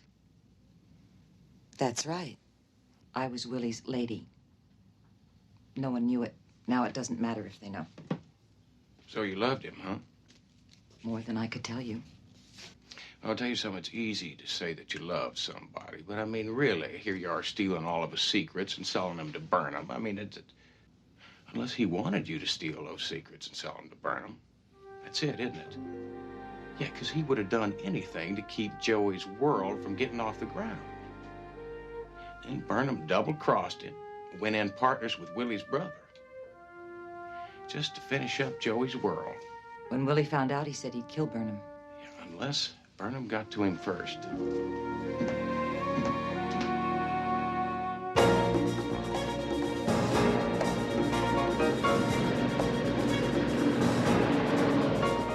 CJ, listen, get hold of the belly and tell him to meet me over at Burnham's.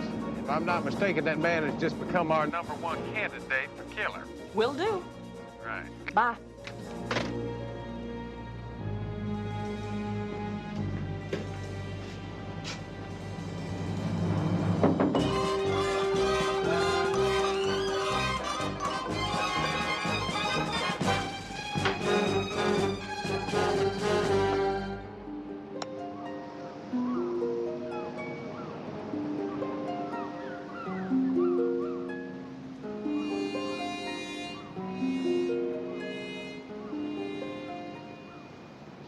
You again? How do you keep getting past my man? Well, you see, it's survival instincts. You see, I have this reverence for life, especially my own. You really ought to have the same reverence, Mr. Burnham. What are you talking about? Well, I'll tell you something. It's really quite simple. You get... Oh, now wait, listen. I'm just having a little chat with your boss here.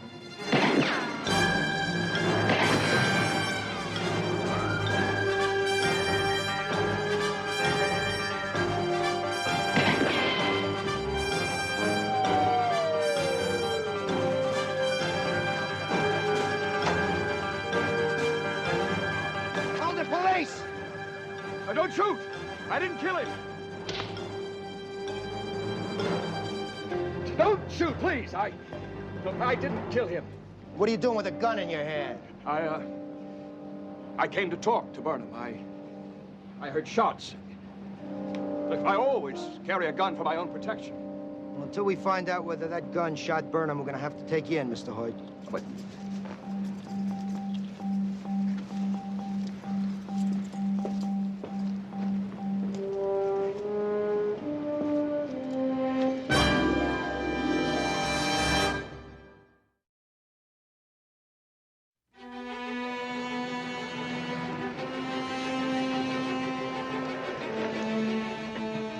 Hello. Hi. I'm here to see John Gordon Boyd. Yes, please wear this badge in plain sight at all times and check in with the guard inside. You bet.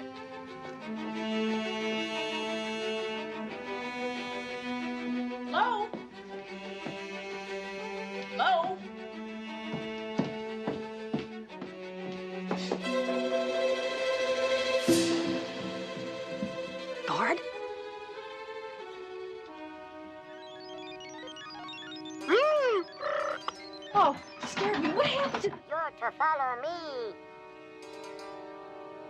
I think I'll come back another time. John Gordon's at Joey's World. I'm supposed to take you and Mr. Houston there. Well, Mr. Houston isn't here right now, but I have an idea. I'll go get him, and... Please, I'm supposed to give you something. Ow!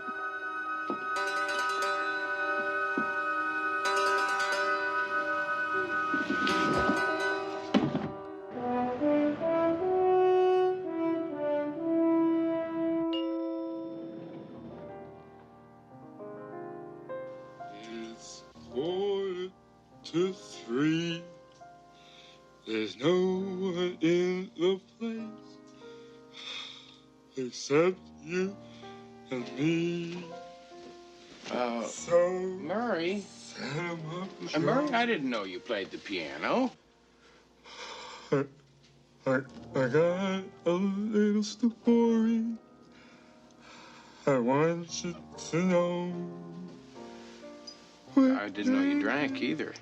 My friend. Must be that kind of night, huh? I think I'll join you. Of a brief episode. Listen, Murray, I can't tell you what a mess this whole thing is in. I mean, it's got me all mixed up. Now, I could have sworn it was John Gordon Boyd, and I could have sworn it was Burnham. But then here comes Richard Hoyt, bigger and alive, standing there with a gun in his hand. The only trouble is that gun wasn't smoking, Mouser. You see, he pulls up to Burnham's house, hears shots, gets scared, reaches in his glove box, grabs a gun, but he never fires it. The events in his lab proved that, and it just messed everything up. So who killed Hoyt? Who killed Burnham? Want you to know. Where's CJ? My baby. And one more for the road. Murray, what are all these documents here? And one Murray, that's the mortgage to your house. For the... Mr. Matlock. All those poor little orphans out in the snow. Murray, it doesn't snow here. The children's home. They trusted me. They depended on me. So you're gonna mortgage your house just to bail them out, huh? They trusted me, Matlock. And tomorrow, the stock is gonna fall out of bed right down the old drain, and the orphans right along with them. You didn't solve the case. I don't blame you. It's not your fault. It's mine. Where's CJ? I just asked you that, Murray. Oh. That's right. She got a phone call. It sounded urgent. Meet John Gordon Boyd at the factory.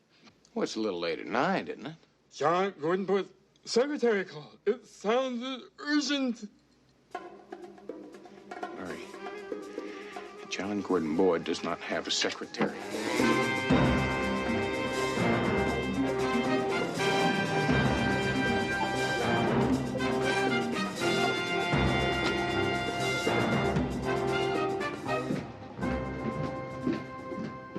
CJ!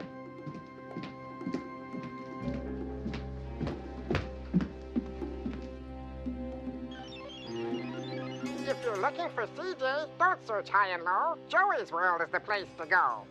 Who's your voice today, Joey? Who sent you to fetch me? Follow me if you want CJ alive. You get me to CJ. This isn't funny anymore, Joey.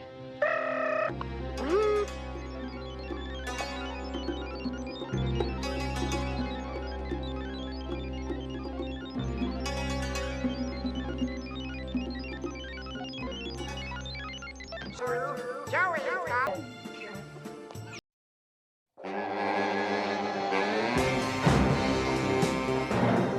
Well, when the stock market opened on Monday, Hoyt Electronics stock was as solid as ever. With the arrest of Glynis, John Gordon was cleared, and soon, his dream of Joey's World would be a reality. Listen, thank you. Now, Houston, you scratch your John Hancock on this one, and we're done. Murray, good to see you. You'll be thrilled to know that we're all through with our work. Murray? Maybe I found him like this, you see. I tell you, he looks like a fish that's been on the creek bank for several days. Are you feeling any better, Murray?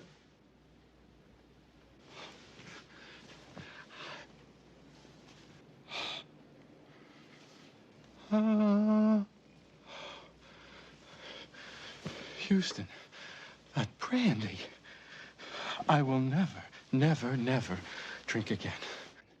I swear to you, I will never touch another drop. What's this? Someone's got the same name I do. It's not the same name, Murray. It's for you. Yeah, listen, Murray. Maybe you shouldn't look at that right now. I mean, there's a better time. It's a bill from you. Well, Murray, you did hire Houston, so we thought we ought to itemize things a bit for you. Murray,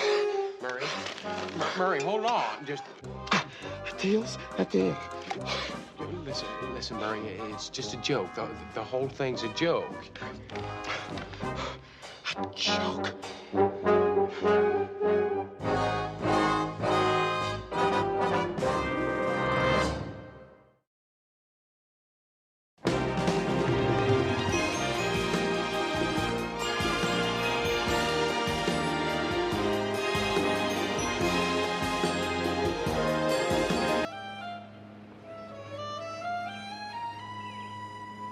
Mike, there she is now. Oh, yeah. Such a pretty lady. Too bad. Why? Everybody has to die sometimes. Today's just C.J. Parsons' turn. That's all. And recommend it as a go project. Yeah, I'll tell you, Myron sounded like a real money-making son of a gun, and I would go along with you on it, except, CJ, if you are going to make it to the airport on time, I think you best go by your place and get your luggage. Can I take Lamar's wagon? Well, you can use my car. Houston, we're going to be in the Far East for 2 weeks, right? So I packed a little more luggage than I... Yeah, well, fine. At least you'll take the wagon. Thank you. Oh, by the way, there's a trailer in back of the barn. You can hook that up. It's got all kinds of room. Myron, why don't you recap that condo deal for Houston? Great. You know, as a matter of fact, there are a few details that I neglected to cover. First of all, the mayor in Denver is not particularly happy with the fact that... Myron, just hold up a minute. See, I do have a problem with these condo conversions. Now, I don't believe the people that are living in those apartments right now are going to be able to afford $150,000 that we're asking for the conversion. Well, that's absolutely no problem at all. We're going to have people standing in line to grab up these units. Myron, it is a problem. See, I don't think it's right to kick those people out of their apartments just because they can't come up with the price of our condo. Houston, we're talking business. No, Myron, you're talking business. I'm talking people. This meeting's adjourned, folks.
Cowboy 1, come in. Cowboy 1, this is Legal Eagle. I've got a Mayday on Deep Creek Road.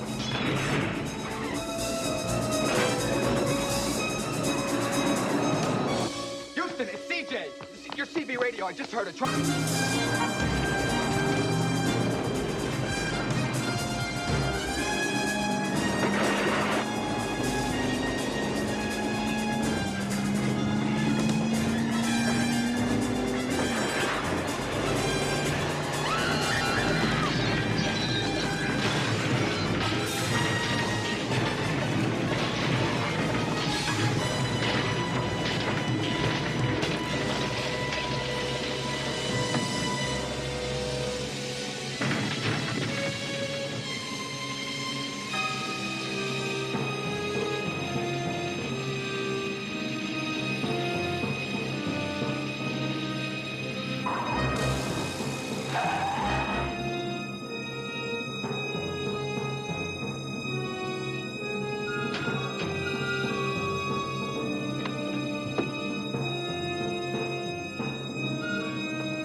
Mike, this is crazy.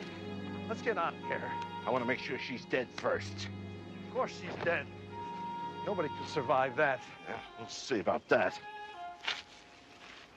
I'm telling you she's dead. Yeah.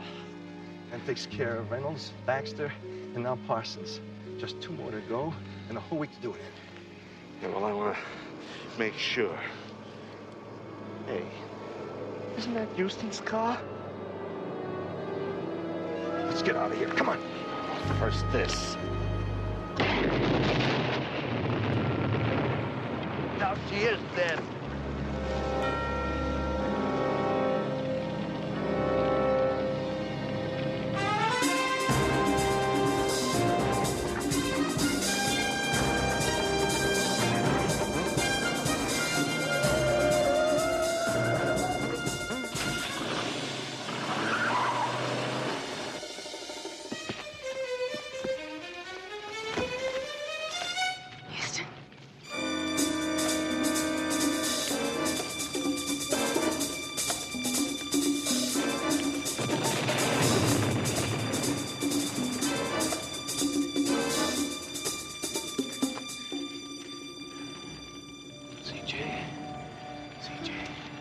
CJ, can you hear me? No, easy, CJ. It's me, Houston.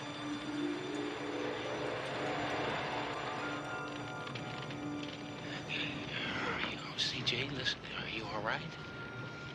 Houston, those men, what happened? CJ, listen, just take it easy. I'm just gonna get you to the hospital, all right? Houston, they looked like Laurel and Harding. They tried to run me off the road.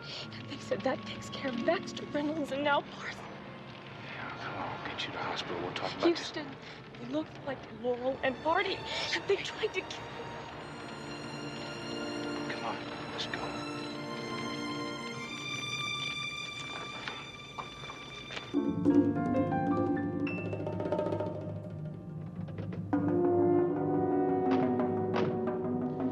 Houston, those 2 men said something else. They said that they had only 1 week left to get the other 2. CJ, just how many more sorority sisters do you have living in L.A.? 2. Maureen Flanders and Carolyn Master. Their phone numbers are back at the office.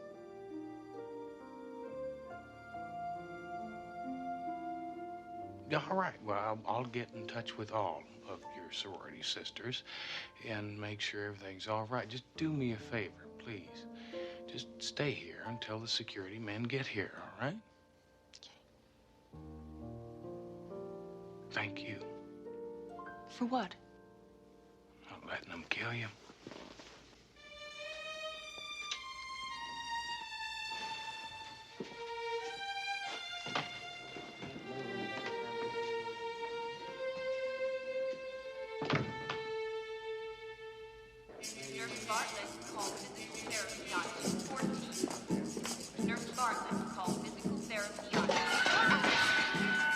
Sorry.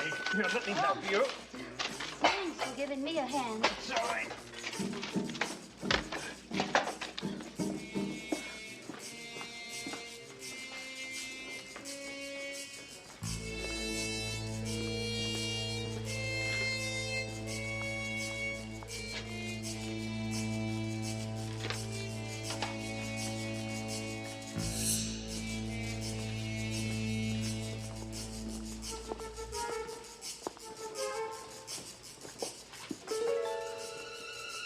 Gloved hand.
everybody, and welcome to the Comedy Classics Club.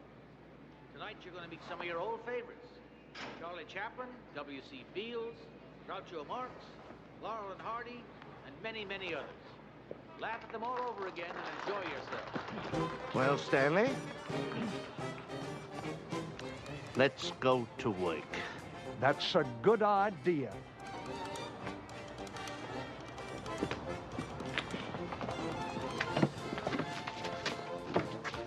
Oh! Oh!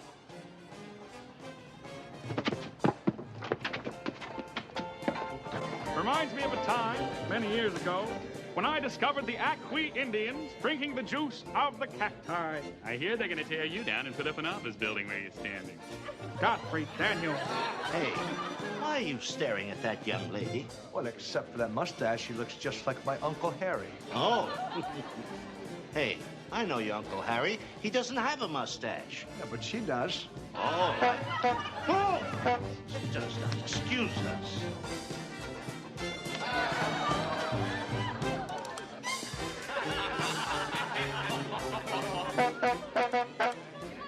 You have a wonderful place here. So nostalgic. Really brings back memories. You pay us great honor. Please, come back and see us often.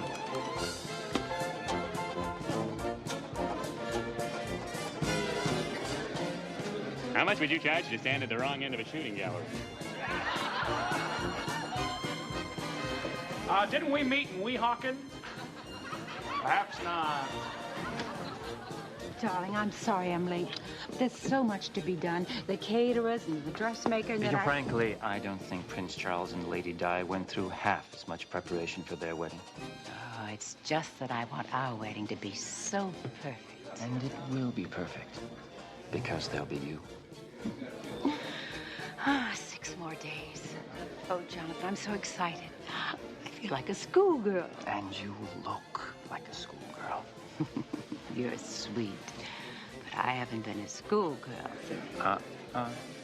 We agreed never to mention age. You're so much younger than I. Elizabeth, beauty has no age. It simply is.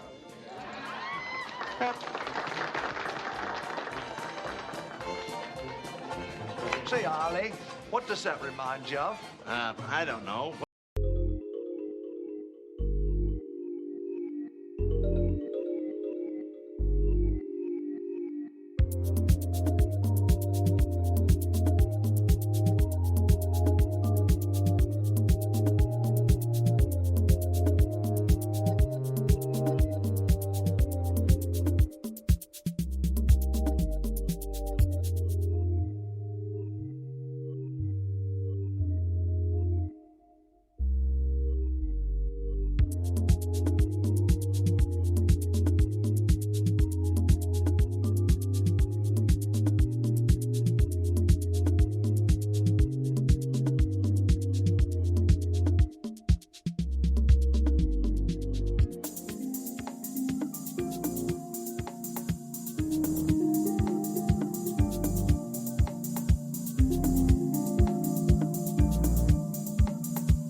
hopefully I'll have some more soon. What do you want from me? Information. See, if you can think of something, a common denominator, other than the fact that you're all sorority sisters, it just might help me. Now, I've got CJ making a list back at the office. Maybe if you did the same thing, it could help. Just something that might point me in that right direction. I just don't know. Frankly, I've been out of touch with most of the others. I guess it must be the workaholic in me. Listen, you gotta think hard, Maureen. Think real hard. Now, it's important.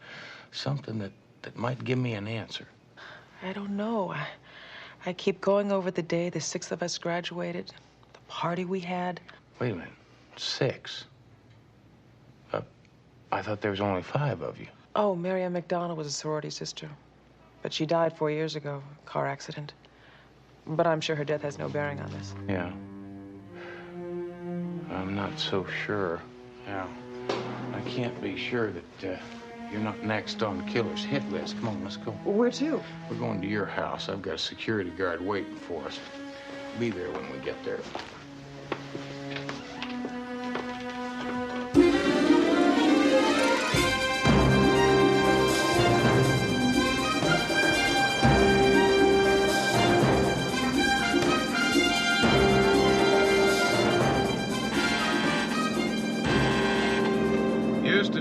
It's me.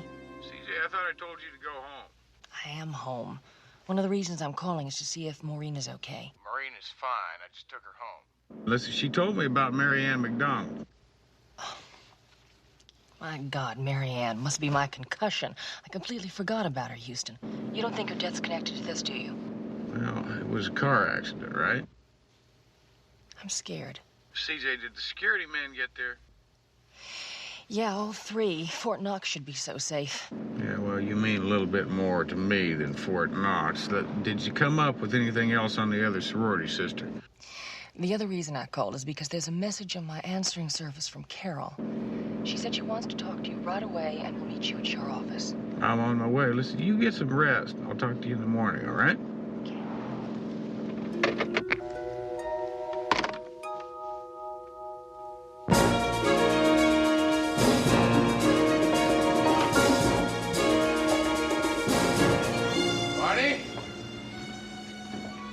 Houston, I'll be up in my office for a bit, all right? Barney.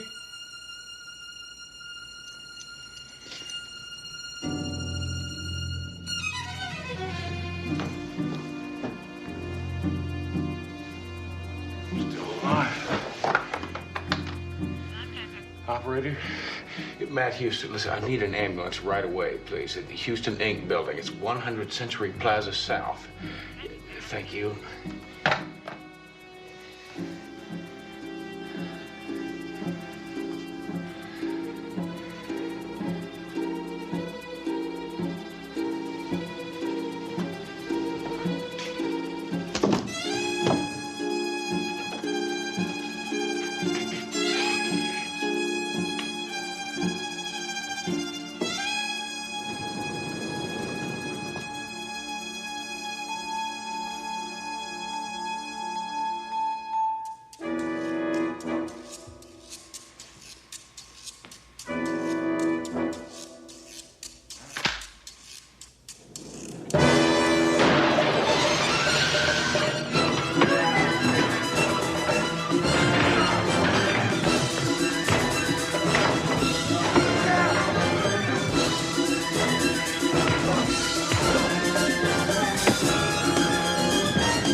Houston, we gotta make him what was left of that guy who took a swan dive off this building.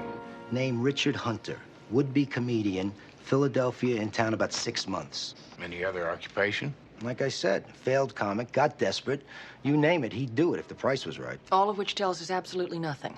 Yeah, except for the fact that these two fellas, one of which was on the concrete at the base of my building, could have been working for somebody who masterminded these murders. Yeah, Vance, thanks for coming down. I appreciate it. Thanks for the coffee. Bye-bye. Bye, CJ. You know, I sure wish you hadn't come down here. Why didn't you stay home? Come on, Houston. First my sorority sisters, now you. How am I supposed to stay at home? It's a good point. Let's go to work. All right, CJ, these are all the players and their common denominators, at least the ones we know of. I checked the out-of-state sorority sisters. They're all fine. Houston, listen, I'm worried about Carol. I spoke to her on the phone. I filled her in. She said she was going to meet me here at the office. It's been quite a while, and she hasn't shown up. Oh, yes, she has. Doc! CJ. Hi, Doc. How are you? Fine. How Oh, you doing? you look great. Thank you. Matlock, this is Carol Lemaster, the best sawbones Harvard ever gave a sheepskin to. Well, Dr. Lemaster, you can take my pulse anytime. Well, I only wish we were meeting under happier circumstances. Yeah.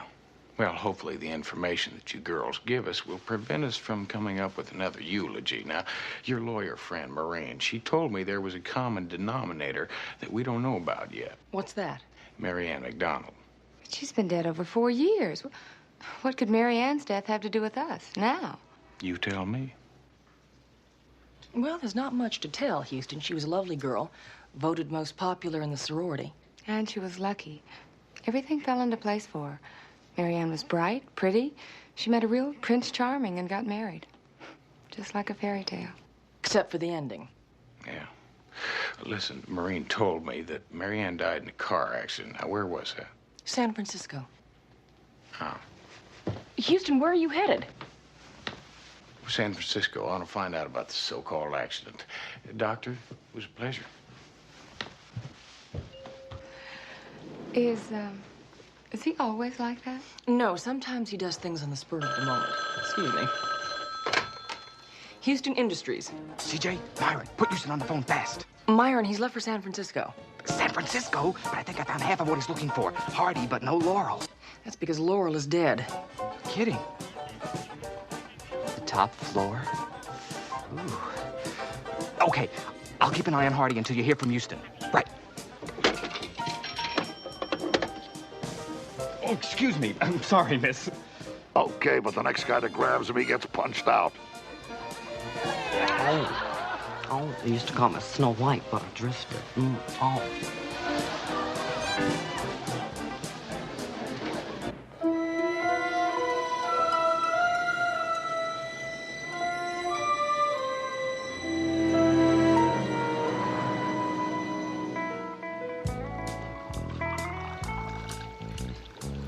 Phone call I got says you come all the way up from Smogsville just to talk about that accident 4 years ago. It was an accident. Oh? Cheers.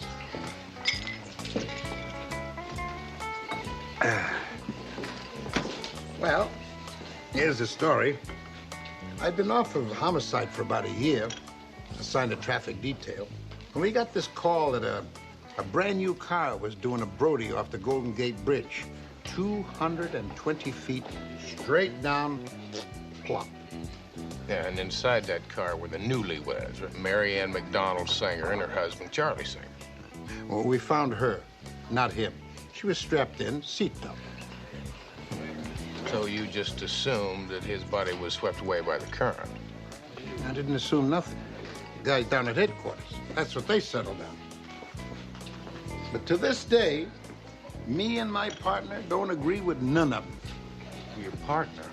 You know, something I'd kind of like to talk to him, too, if I could. Well, you are talking to him. It's this way, kid. Ever since I was a rookie, I've had this feeling in my head that I call my partner. And whenever I was out on a case and there was something fishy, my little partner would start hammering on my head. And he sure as hell was hammering that day of that accident, I'll tell you. Didn't City Hall think it was a little strange? I mean, they never found a husband's body. No records on the man. It was as though he didn't exist. As you know, City Hall does a volume business, quick turnovers. You know, they reach a point where they have to F and F. File and forget. Oh, yeah. So that's when the case ended. For them, but not for me and my partner. We were hooked. We just kept digging even after they retired me. Nuts. Yeah, well, and then what happened? And 6 months before she married Singer, Mary Ann McDonald came into some money, like $500,000. Let me guess, you and your partner checked it out. Turns up that her bank account was bone dry. You got it, kid. Yeah, listen, was there any trace of this husband after that, any at all? Oh, yeah. Me and my partner, we tracked him down to Utah last year. Arizona before that. It was the same M.O., right? All he did was marry wealthy women, then get rid of them in a prearranged accident. That's him. I know it's him. But every time I mention it, you know, somebody says, hey, Section 8, baby. I don't think you're crazy, Buster. I just think you're one hell of a cop. Ex-retired cop. You know, I wasn't going to show you this until my partner checked you out. Well, what's your partner's verdict? Oh, he thinks you're a pretty good egg. Yeah, I won a big daily double one time, and we used the proceeds to track Bluebeard all the way down to New Mexico. And that's him, the groom.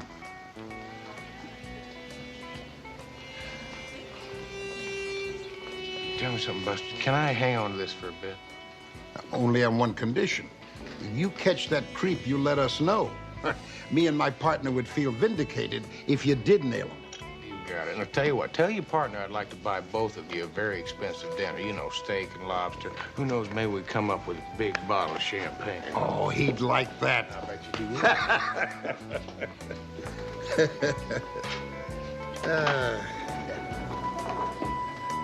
All right, come on now. From now on, shirts and ties. That's it.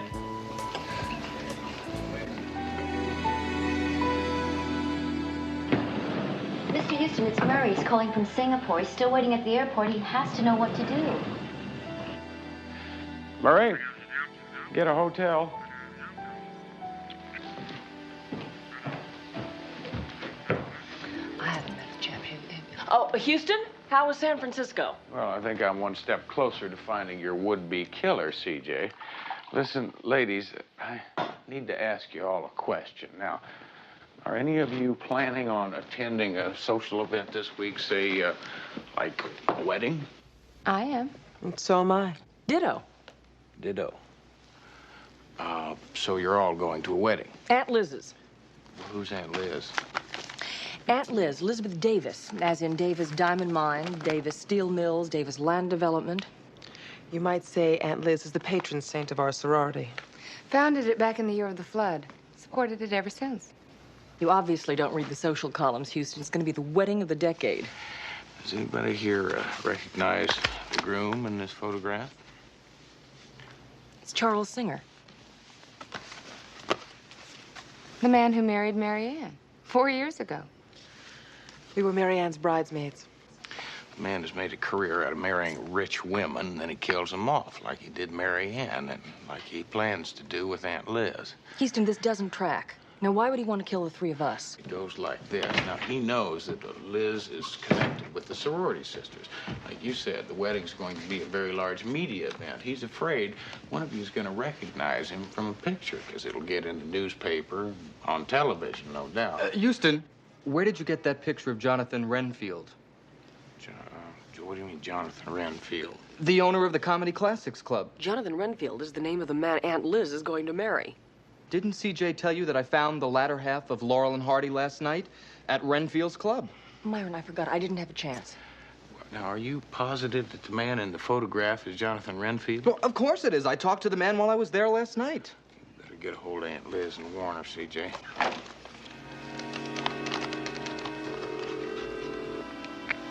Elizabeth Davis, please. Well, could you tell me where she is? This is urgent. Yes, thank you. She's at Renfield's club. Call her pronto. Yeah, the number's right here on the matchbook.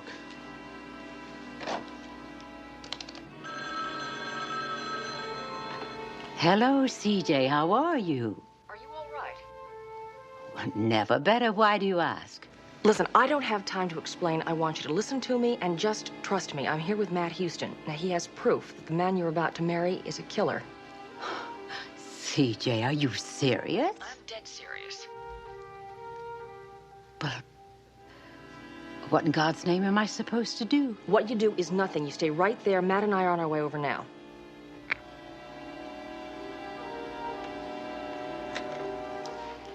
That was CJ Parsons with some good news and some bad news. The bad news is that Matt Houston knows all about your unsavory past. And the good news? Miss Parsons and Mr. Houston are en route here to rescue me from your evil clutches. Well, then, we'll have to prepare something very special for their arrival, won't we?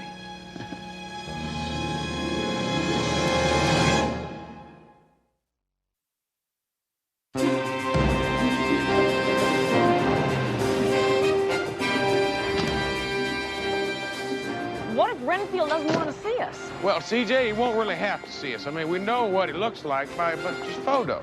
Well, Myron says he likes to dress up like Charlie Chaplin a lot. Oh, well, I mean, if that's true and he does it today, it's going to make things a whole lot easier. It's not going to be a problem. It's just going to be a piece of cake.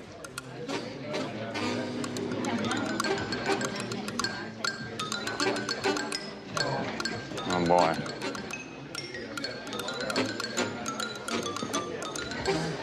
CJ, maybe if we just mingle amongst them for a while, sooner or later we'll run into him. I don't think we're going to score that way. Oh, but you did score. Now, I want you to do exactly as I say, Mr. Houston. You too, Miss Parsons. And thank you for your cooperation. But just head over to that door over there, please. Now, go ahead.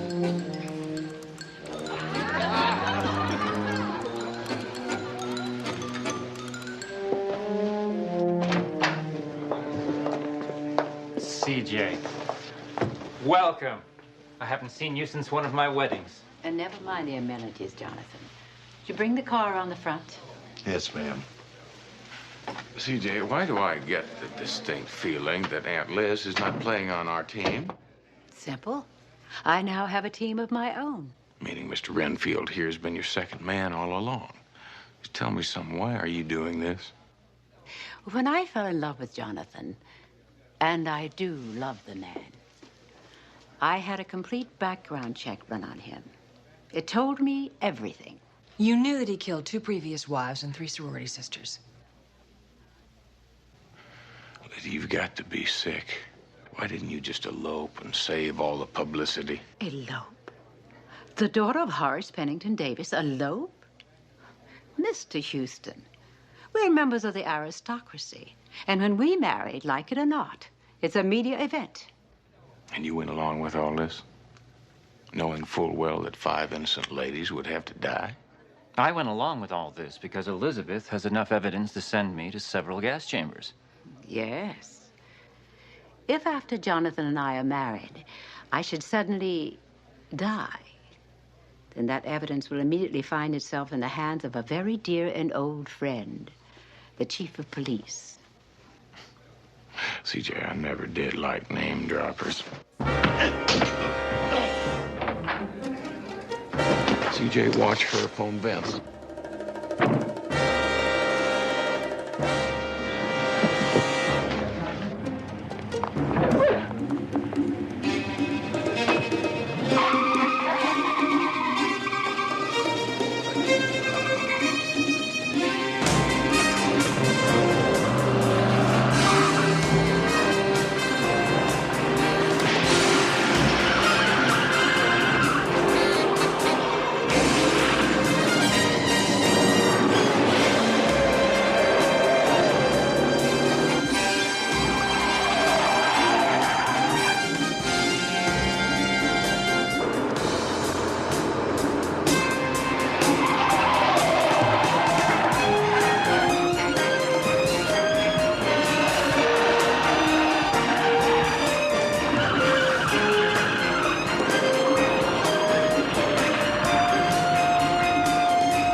You win some, lose some. Right, Houston? Houston, take it easy. Take it easy. Tried to kill CJ. Used to forget this guy. He's going to jail for the rest of his life. He's not worth it.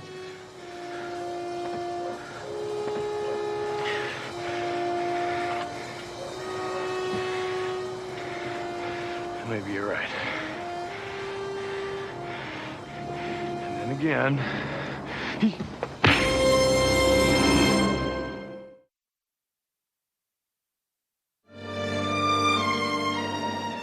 This might just wet your whistle here. Oh, doesn't that look good? Oh, it looks wonderful. Mm-hmm. Tell me something there.